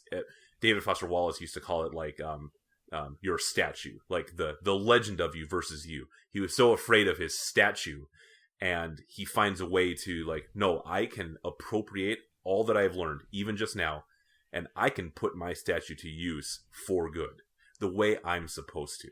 It's the way that he honors, that he so dismissively at the beginning when we meet him, he's like, you think I'm going to go out and face the First Order by myself with a laser sword? He honors, he doesn't. And yet he splits the middle. He keeps his promise. It's amazing. And yet doesn't. And weaponizes his legend. And now the First Order, everywhere they are, they're terrified because Luke Skywalker, the legend, arrived and faced down Kylo Ren. And Kylo Ren didn't beat him. And Kylo Ren is just scared and pissed off. And he got whooped. He didn't get killed. He didn't get any limbs severed. But morally he lost. And the galaxy knows it. And that's the rebellion is reborn today. The war has just begun. And I will not be the last Jedi. God, that is everything. Oh, I love it. That is everything. It is everything. The man who had said it is time for the Jedi to come to an end, now telling the Dark Enforcer, and I will not be the last Jedi. Dude, like, I'm getting chills on my spine again right now. Let's go watch it right now. See ya. Oh man, so and his like amazing. Not one word of what you said was correct. Like, oh man, the way that he was dismissive of Rey, now he puts Kylo Ren in his place. He's learned. The Master has learned, and now he's the Master reborn. The circle is now complete. The circle is complete, and he can do what his first Master did. He can lay down his arms, let the saber go through him, but also with that wink, it's like, see you around, kid. See you around, kid. Oh, it's so good. It's so good. Speaking of good, let's jump into this other movie. Yeah, it's real. All right. Treasure trove of good. So this other movie. This is treasure trove. So a couple of notes before we start talking about Rise of Skywalker, because we haven't brought it up whatsoever yet. More explicitly, rather. So, this conversation was planned, or rather a podcast episode from Fear of God about Star Wars / Rise of Skywalker had been in the works for a couple months. We'd been talking about it, Ian and I, and in a perfect world, barring logistics of two friends who have between them 6 children and the life that all of that encompasses. So barring the logistics of that, in a perfect world, we would have recorded all of the last hour 20 before seeing Rise of Skywalker. It would not nearly have been so sarcastically laced and more reverence dripping with venom, and then come back together to talk about it. But here we are. I know I've watched it twice. I'm pretty sure you have as well. Yep. And I do want to throw, I mentioned this earlier, but I do want to throw some resources to any listeners who care, and I'll put these up on the blog post for this podcast episode as well. I'm a big fan and have been for years of the movie critic, film crit Hulk, FILM, like film, like movie, crit, like critic, Hulk, like the Incredible Hulk, film crit Hulk, all one word. Really, really smart dude. Super savvy cinema critic and just writer. So I would encourage anyone who is interested in just the nature of film criticism to read his stuff. I don't think our mutual friend Blake Collier has written on Rise of Skywalker, but I was feeling bad mentioning movie critics and not giving a shout out to Blake, so I'll do that here. But so Film Crit Hulk has written some stuff about Rise of Skywalker and Star Wars and Abrams in general that's worth your time. Yeah. But also I mentioned it previously. I have to catch up and just to kind of fill my brain, which is fit to burst. And I'm thankful to be having this conversation so I can sort of stop dwelling for a little while in this world, take a breather. But Binge Mode, which is a podcast series hosted by the Ringer Podcast Network. I reference them here and there via the Watch podcast. But Binge Mode, they've done a lot of stuff. They've done Game of Thrones. They've done Harry Potter. But fair warning to anyone who gets interested in them, they're pretty coarse. It's a pair of hosts. They can be pretty raw in terms of the blue language. That said, and they're kind of acquired taste in terms of their energy level. Like sometimes you're like, oh my God. You got to kind of normalize to them. That said, those two things even aside, the level of scholarship is staggering. Like it is staggering. They'll have a 2.5 hour episode on, one film in the Star Wars series, and they're doing literally everything. Yeah. All the films, all the Mandalorian episodes, Clone Wars the series, Rebels the series. It's an impressive and encyclopedic look at the entire saga, which is just, if you're a fan of Star Wars at all, you'll find something to enjoy there. Lastly, a lot of what has just been informing some of my media intake lately is interviews with Damon Lindelof around Watchmen. I referenced on, I think it was Chapter 2 conversation about, and I alluded to this a minute ago with Spider-Verse, about what it means to remix a thing, to take an existing property. And Lindelof has this really amazing thread of conversation through all of his interviews. He's a really thoughtful guy, really creative guy about his tackling of Watchmen and what it meant, what he had to sort of, the bar he personally had to clear in order to make this a valuable endeavor. And so a lot of my personal kind of creative energy has been stirred by those conversations. I would encourage anyone to look at it or listen to it rather, track those down. So just leaving those there as sort of scaffolding for some of this Rise of Skywalker conversation, to just push us into this. I think I referenced this with Last Jedi a minute ago, how high the ceiling was imaginatively at the end of Last Jedi. And in this Lindelof, like, what does it mean to take an existing franchise, to take an existing intellectual property, which I hate the corporatism of that phrasing, but this concept, like in this case Star Wars, but in another case Spider-Man, in a third case Watchmen. What does it mean to take this thing and make it worth doing anything with? And that is what I am so attracted to in The Last Jedi, is it takes the puzzle pieces of Star Wars and says, well, what if we take these existing puzzle pieces and make a whole new picture? Like, all the essential components are there, but what you thought this had to end up like doesn't have to.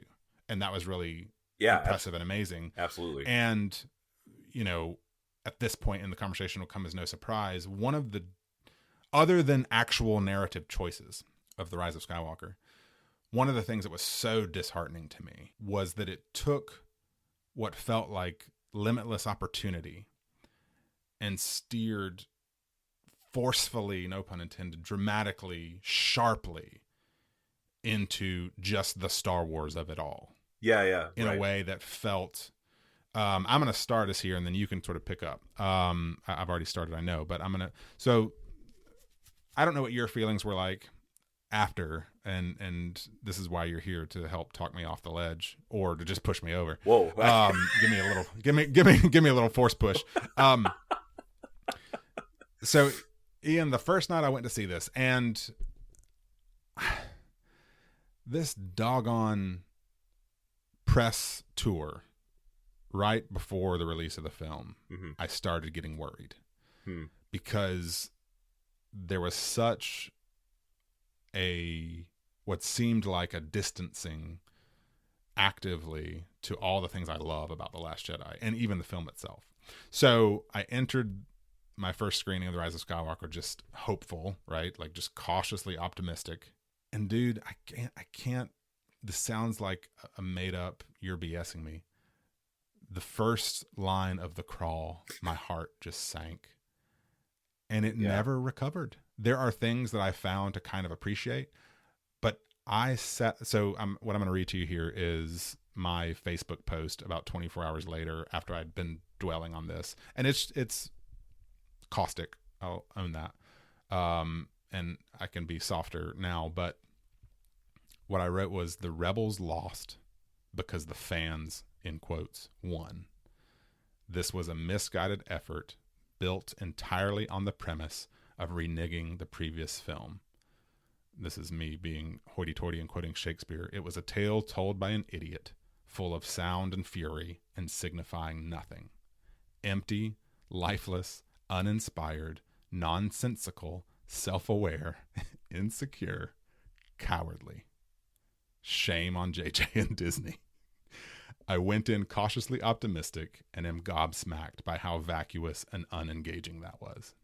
Yeah, that was my first. I'm so happy because you texted me that like your first text to me. Did I? Your first text to me was 2 sentences of profanity. Verb that noun. Strong profanity. What an adjective waste. And then most of what you said there, including gobsmacked. I was real chuffed that you were gobsmacked. So, yeah. So what is difficult, and feel free to rebuff this notion. What is difficult to what I'm found almost impossible to do with Rise of Skywalker is actually talk about the on-screen film and not somehow to do it on its own terms. Like I have found it terribly difficult to just be like, oh, well, yeah, this happened and that happened, because, and we can talk about this, but I was stunned. And in my theater comings and goings, I've got a dear friend who a number of years ago, he's probably about 10 years older than me, and probably sensed my like young Anakin Obi-Wan kind of relationship, where I was probably more overly passionate about riffing on and hating on a thing than I should have been. And he cautioned me, and he was like, Nathan, nobody ever sets out to make a bad movie. And dude, that haunts me, because I mean, really, like, there are times you watch straight up just bad movies and you're like, come on.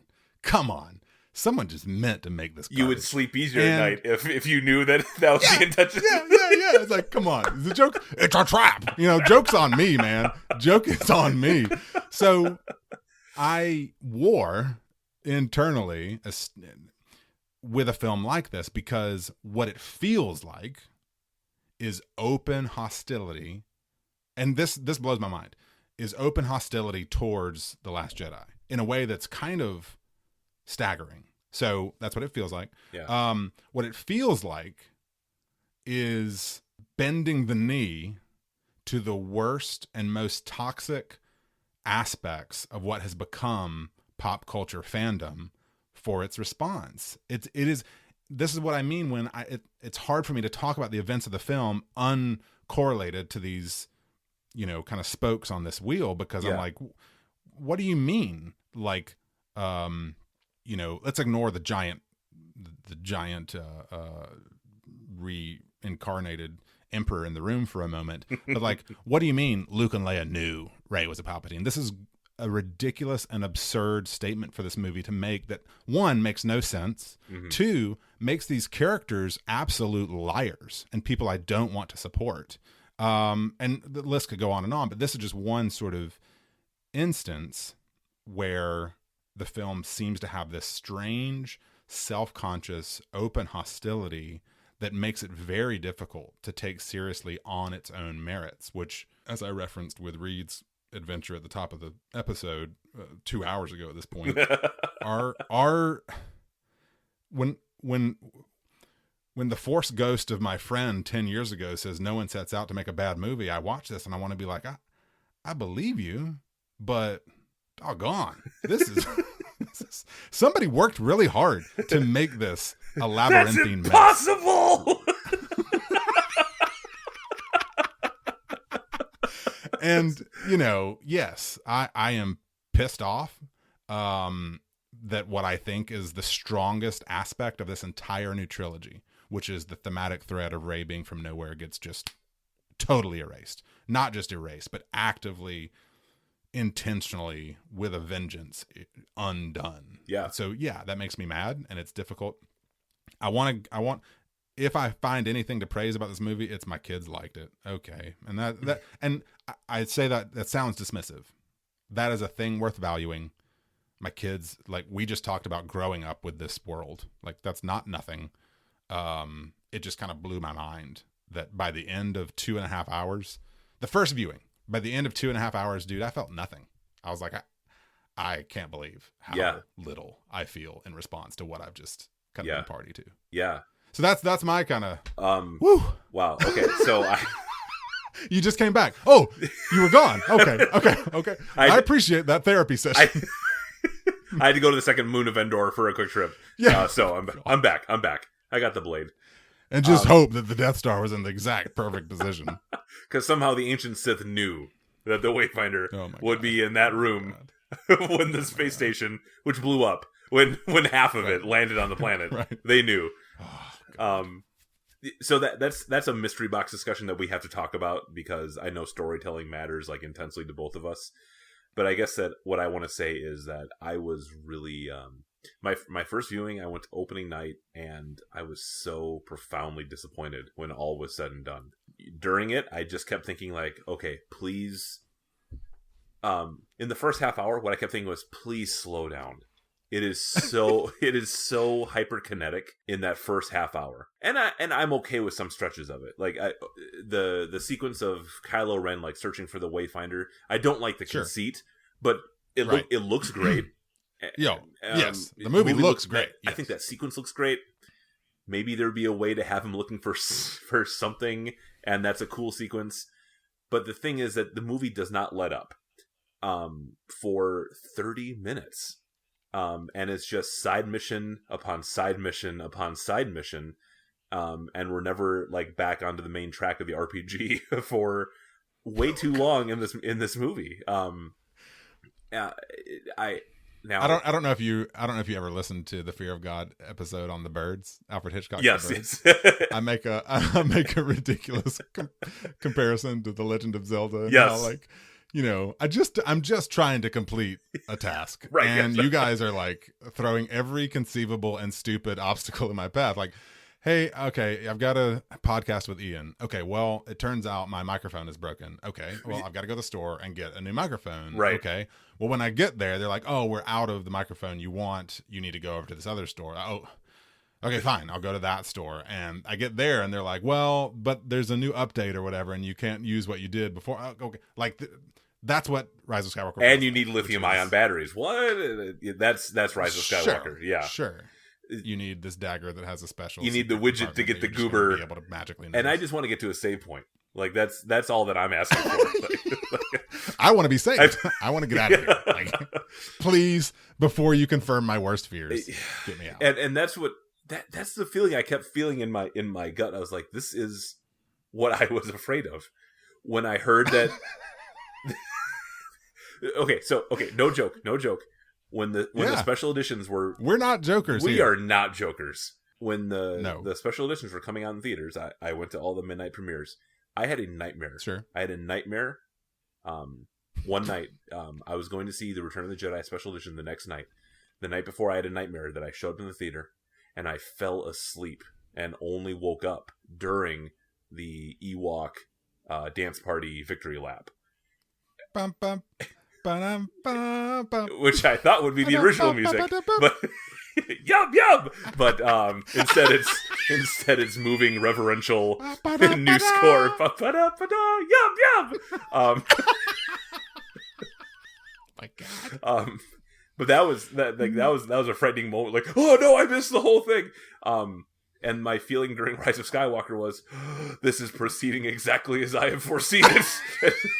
Because I was not psyched when I heard JJ was back at the helm again. I was like, why did you put this dude who did, like, his professional career is remixing, and that's it.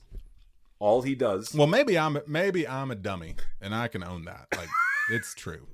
I can own it. But I did not. I made a joke a couple episodes ago on the Fear of God about trusting Reed with our topic choices sometimes, and like, I'm just a trusting dude. Ian. No, you are, and that's commendable.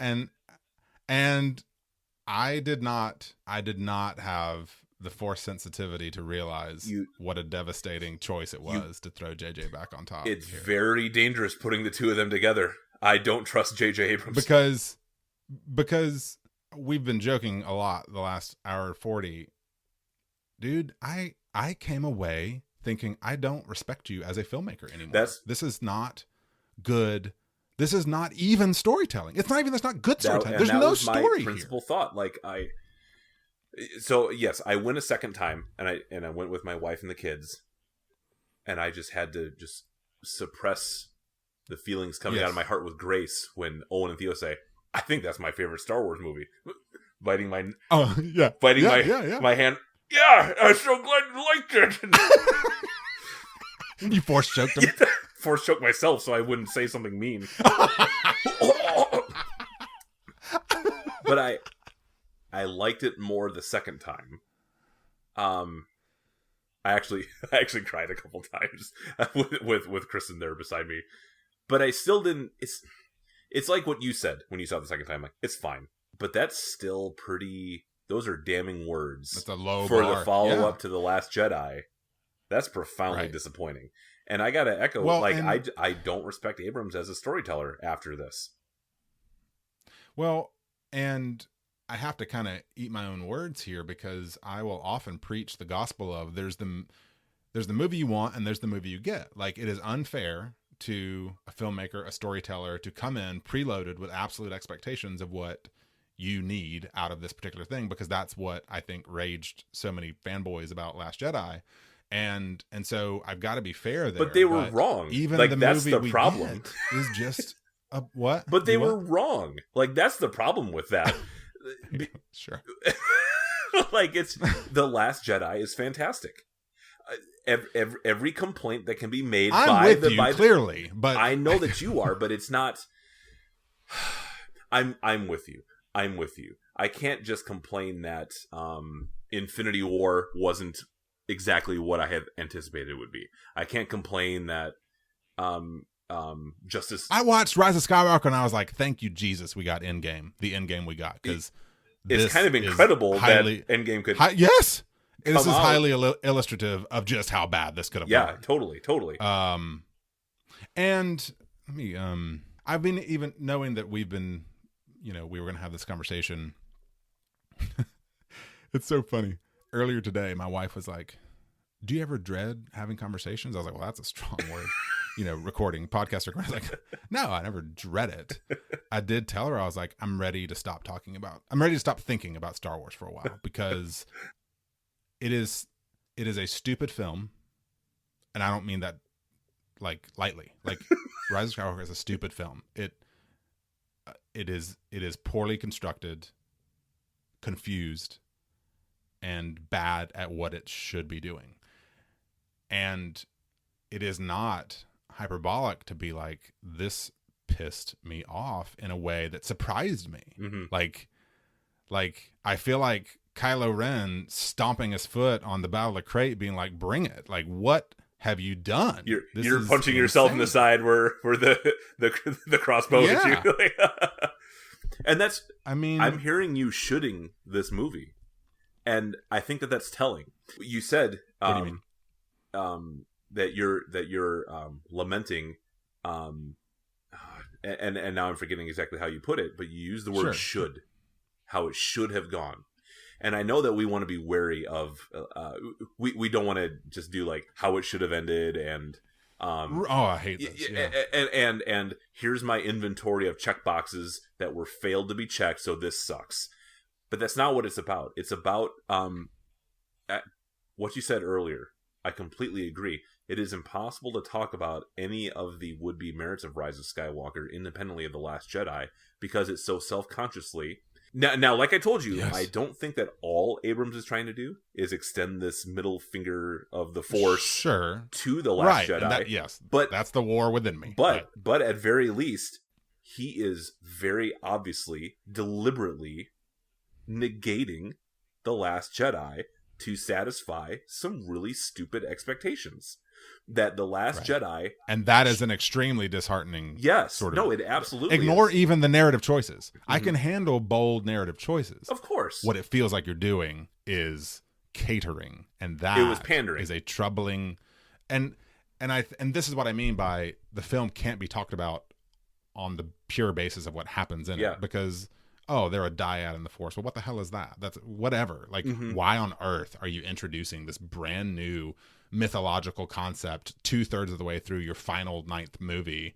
And, whatever. Point being, it's staggering. They are greasing the rails to arrive at shocking revelations because that's what Star Wars has. Like, don't you remember? The pivotal moment is the villain saying that he's the protagonist's father. Like, that happened once. That's all that we need.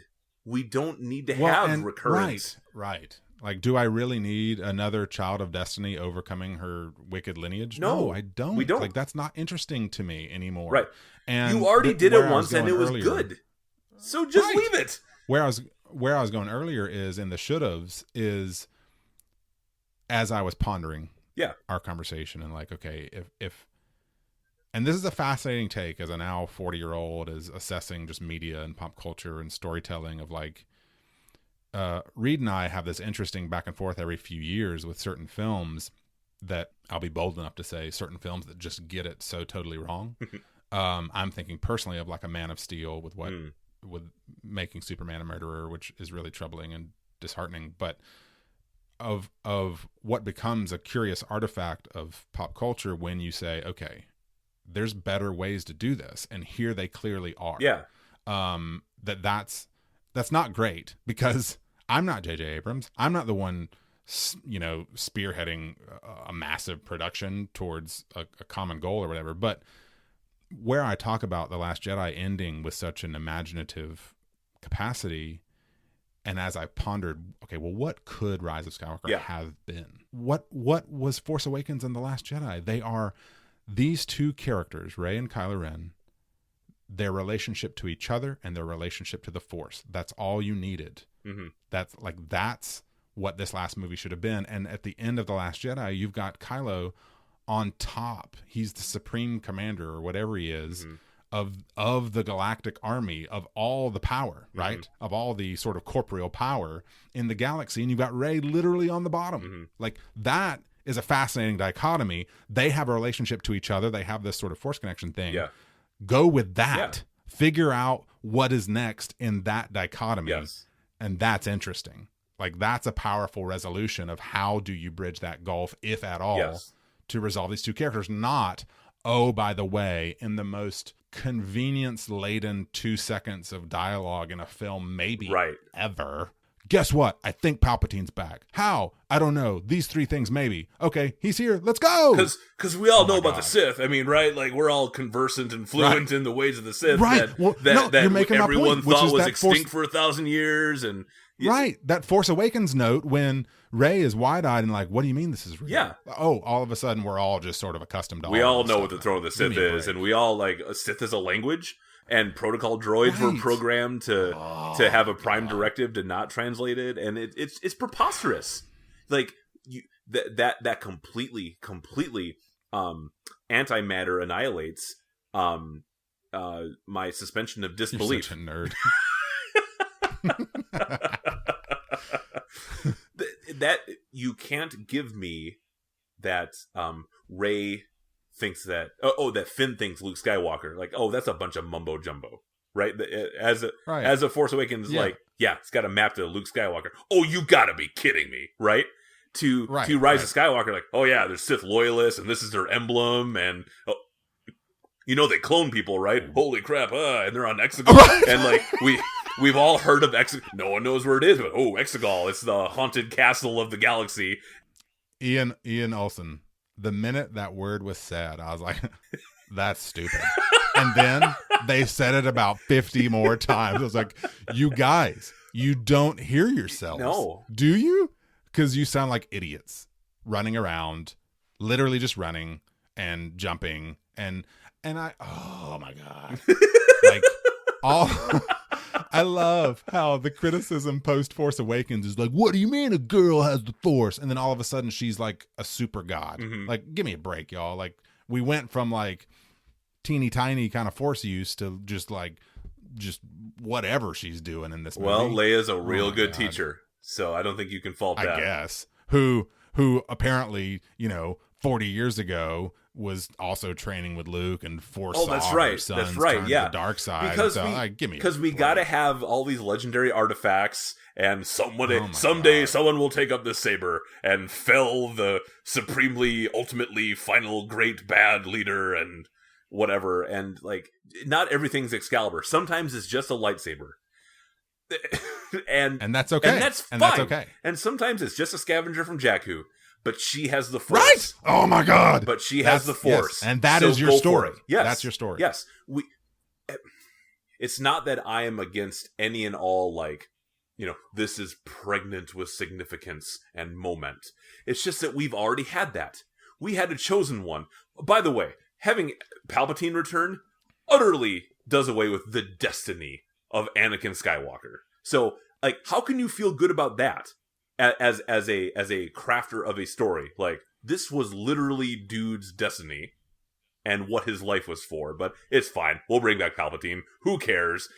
It's ridiculous. But I made a joke earlier about Tom Hooper and Cats. I don't know if you saw that happening or what I'm referring to, but the movie Cats released, right? Yep. 2 theaters. Yes.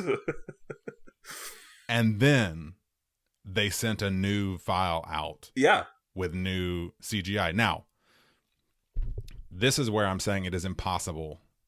Why Rise of Skywalker, and I'll say it, why it fails as a piece of storytelling.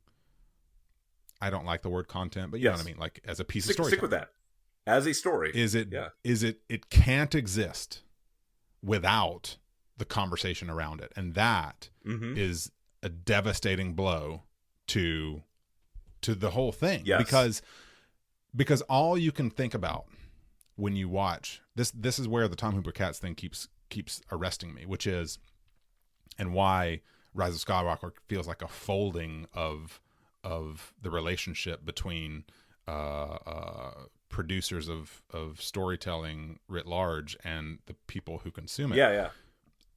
Is The Last Jedi posits, I think, states, which also, oh my God, whatever. Rey is no one from nowhere. And what I envision as I pondered this dumb movie for a week now, is some group of angry fans saying, no way, that's not real. So where I'm going with this is, it's the bootstrap paradox from Dark. There's no source point now between the choice creatively and the decision by culture and fandom. And that's very troubling. Yeah. To be able to, as JJ, be like, you know what? They're right. She should be a Palpatine. Really? Like, because you can force feed me all day long that Palpatine was behind it all, but I call your bluff and say, no, this is not present in your storytelling. Right. And it's interesting. I keep referencing Lindelof in talking about Watchmen and some of the surprises and sort of reveals that happen throughout the 9 episodes of that show. He basically says, you can't surprise anyone anymore in this internet culture. And he's not saying it cynically. He's saying what that means is you have to work harder at the story, because the mass mind of the internet will figure you out. Yeah. In other words, what is, I'm trying to think of a Lost reference here, but it's like, none's coming to mind immediately. But the Black Rock. You're holding out this. Sure. You're holding out this mystery. Yes. The internet figures it out. Yep. Years before you actually tell it in your story. And so where I'm going with this is JJ hasn't learned that lesson. No. And so instead, what he does is just meets the audience with what they quote unquote want. And what we end up with is a flaccid, uninspired piece of just mess. And it's so disheartening. It's just pabulum. I mean, it's just baby food. The expectation of the fanboy who only wants 4 through 6 replicated in every installment that bears the name Star Wars. Is it ultimately worth satisfying that base if it means 9 movies that could have been the work that the 9 were accomplished in 3? Because that's what we have.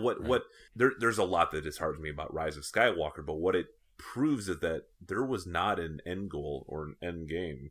We're in the end game now, in mind, to even justify the existence of the sequel trilogy beyond the purely cynical motives of, hey, we've acquired this property. Let's run with this. What's so hard about that is The Last Jedi.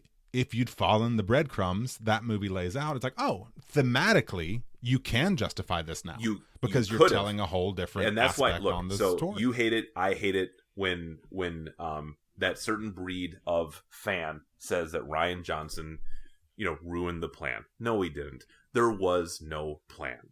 Okay, Force Awakens laid out a bunch of mystery boxes, many of which were not worth opening in the first place.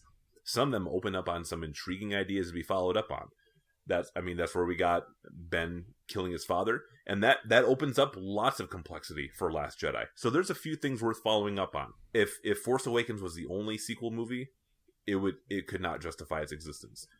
Last Jedi is a good course correction towards substance and towards, like you're saying, that imaginative ceiling of The Last Jedi feels to me like I do a lot of emotional reasoning as I'm trying to explain connections, narrative turns.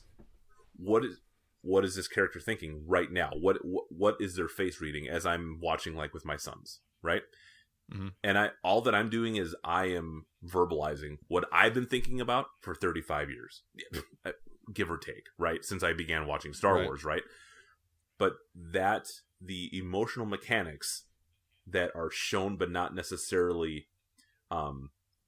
explicitly described in dialogue, which is one of my beefs with the prequels, by the way. We don't see people feeling things. We just hear Anakin saying, "I'm so conflicted," but we don't see him conflicted. And what's the conflict about? It's just a guy moaning and griping. And I feel like The Last Jedi is a fan who has grown up with it, who is having those same kind of like internal discussions, doing that emotional archaeology of what's going on in the original saga and making it explicit in a Star Wars film. That is what's so special about it. It is a grown up, and I'm not trying to talk down 4, 5, and 6. I know. But it is Star Wars come of age, right? If those logical connections have been followed through to something that is a fitting and worthy successor, the sequel trilogy could still be worth doing. But here's my problem. I know that, like, you joke with me about like not liking TV. Breaking Bad is my like high point that I like. It's like, well, so that's the standard you're gonna hold everything to. Like, that might not be fair, but it's also true. That's the standard I hold it to. My standard for not all types of storytelling, but especially world building storytelling, is Tolkien. And the man, he did not publish 60 books in his lifetime. He got The Hobbit and 3 volumes of The Lord of the Rings out, and some short stories, right? But he spent his entire life fine-tuning this legendarium, which, like, the Silmarillion, that was posthumously released, and that was the work of his heart that he's been working on since World War I. but that he's making Lord of the Rings consistent with. He spends his entire life in service to this creation. And it shows. It shows in how he makes a meticulous world that is also peopled with actual characters. There's plenty of like hard sci-fi and hard fantasy that's all world building, and I know how the engines on this spacecraft work, but I don't believe these people.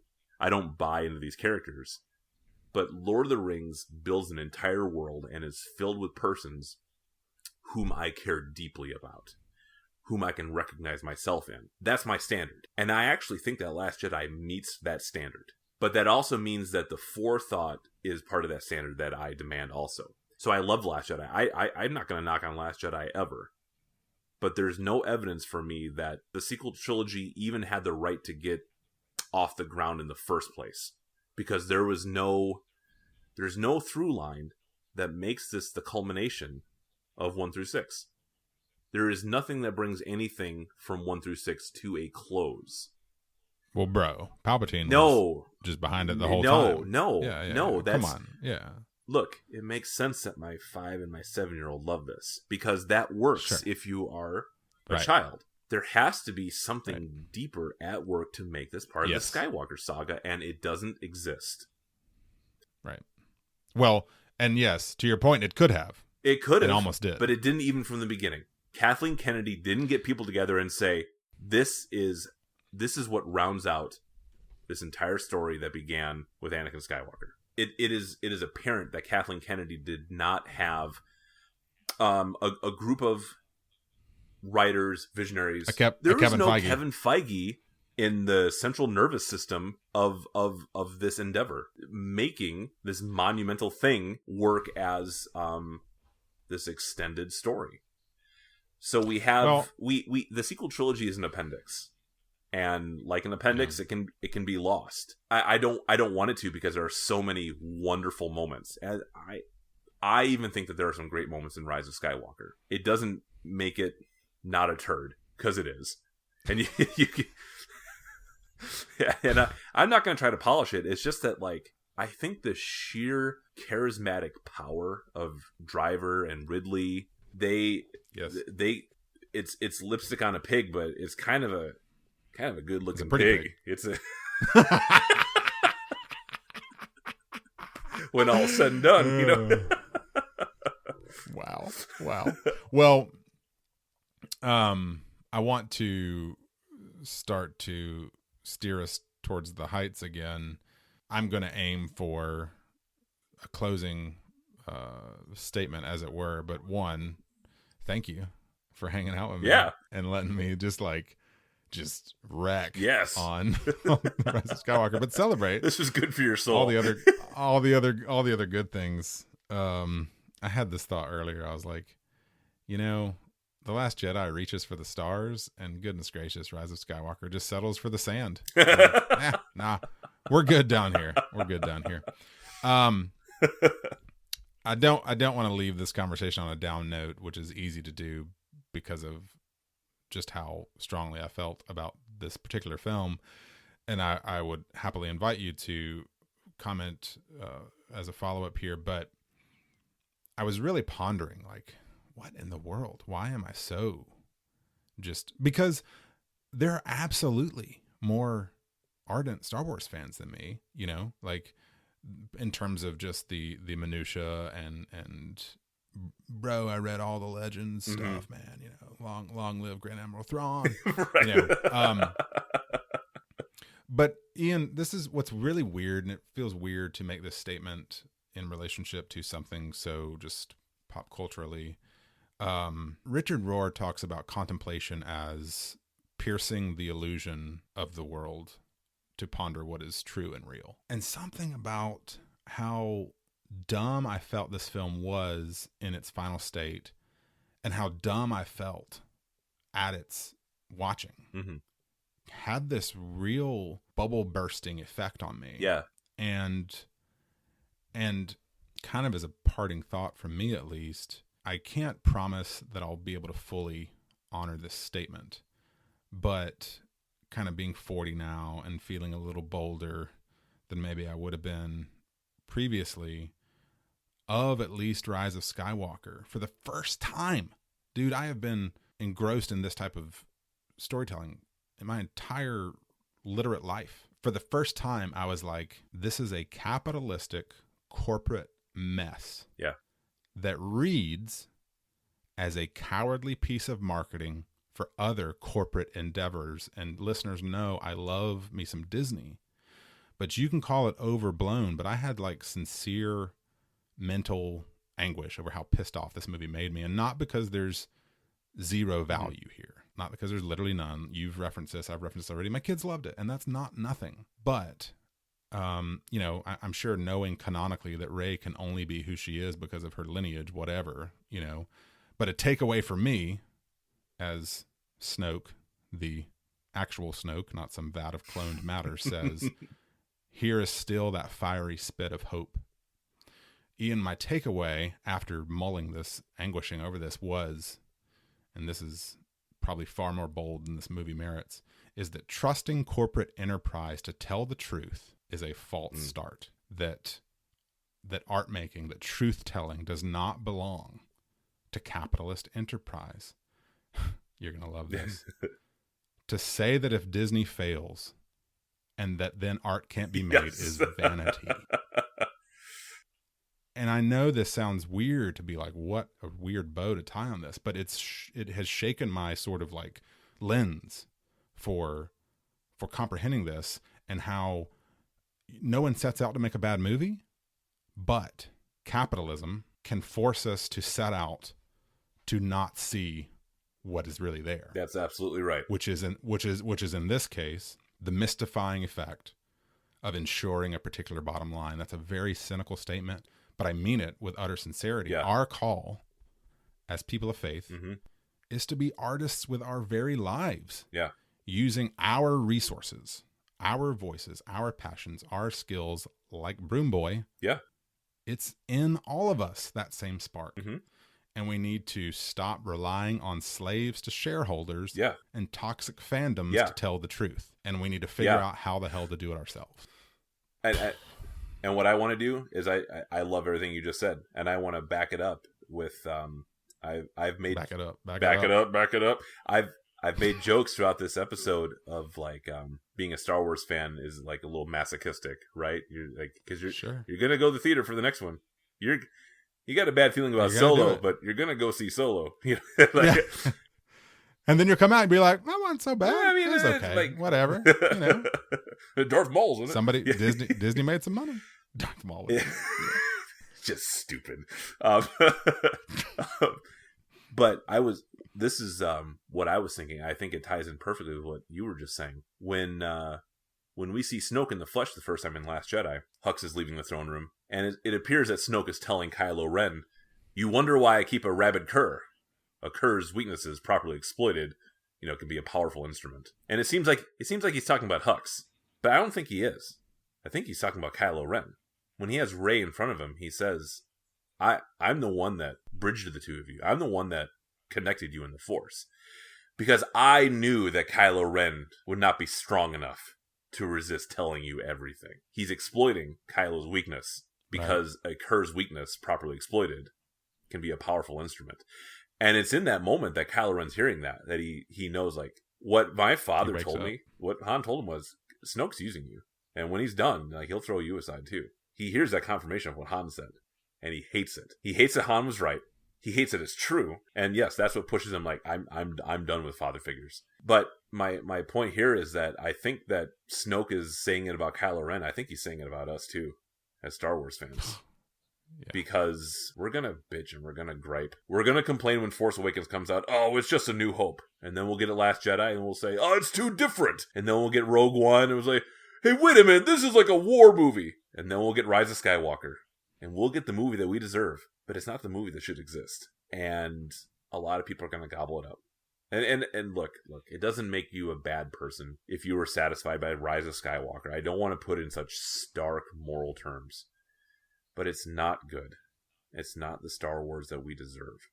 Not you and me. I'm not talking about just you and me as like some true fan base. Sure. I'm saying that the people whose hearts are sparked and on fire with like the mythic power of this saga, we deserve better than this. But because we are so conditioned, and because we are part of a system that rewards instant gratification and easily met expectations, we're going to keep getting Rise of Skywalkers. We're going to keep having our weaknesses exploited, because properly exploited, it's going to make a hell of a lot of money. And that's unfortunately the bottom line. Well, and that's, yes. And just to kind of further that, I think that was what really woke me up to just, I don't know what this means or what it looks like, but I would encourage anyone who listens to the Fear of God regularly, is listening to this conversation, even if you came in predisposed a certain direction, make the art you want to see. And that doesn't mean everyone will see it, but it'll mean it'll exist, and that's valuable in and of itself. Yeah. And it's not beholden to corporate enterprise. It's not beholden to capitalist pursuit. It's beholden to, as Andrew Peterson says, telling the truth in the most beautiful way possible. Like, would that we all could figure out how to do that with our lives and with what we put our hands to. Yeah, absolutely. And I think that's what was so disheartening in the long run about this particular film, was seeing the seams from you see the melted seams on Kylo Ren's helmet itself, a repudiation of what came before. And that's what felt like was happening watching this film. Was, I'm not watching art makers tell a story they're passionate about. I'm watching a corporate entity ensure a bottom line. Yep. And that's not a cynical statement. It can be a hopeful one, which is to say, I can wake up and not decide to never watch Star Wars again. I just watched The Mandalorian. It's wonderful. It's fun. But to not underplay the role we can operate and execute in our immediate lives, in our families' lives, and the lives of those around us, with the stories we choose to tell and buy in on. And that's a powerful thing. Ian, brother, Nathan, this is fun. Yes. This was fun. Thank you for letting me vent. Thank you for walking down the good and calling out the bad. And here we are. I wish I had a Star Wars quote ready to send us out on. That's how we're going to win, Nathan. Not destroying what we hate, but saving what we love. Saving what we love. And we love The Last Jedi. Listeners, thank you so much for your time. Happy New Year to you, Ian. Happy New Year to you. Happy New Year, Nathan. We will return our regularly scheduled Fear of God offerings come February, but this has been the first official B-side. Welcome to 2020, everyone.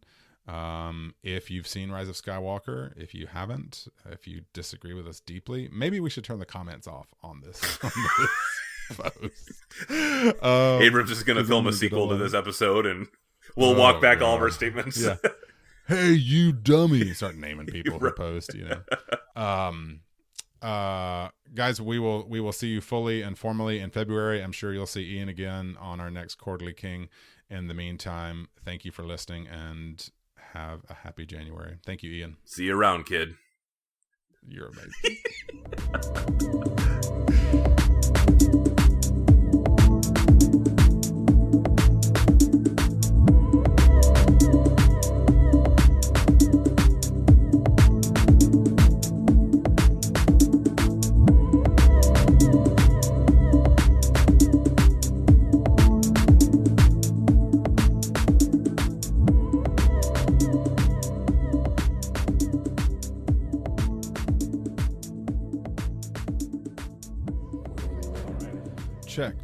Check. Checkity check. Checking the check. Checking the cash. I am using a brand new microphone, brother. All right. Looking sleek. All right. The mic picks up your beard scratch beautifully. Yeah. It's not sleek. It's the Rise of Skywalker. That thing is so flabby. All right. Here we go. So much shade. Just right in the sinews. It's going to start. All right. You ready? I'm ready.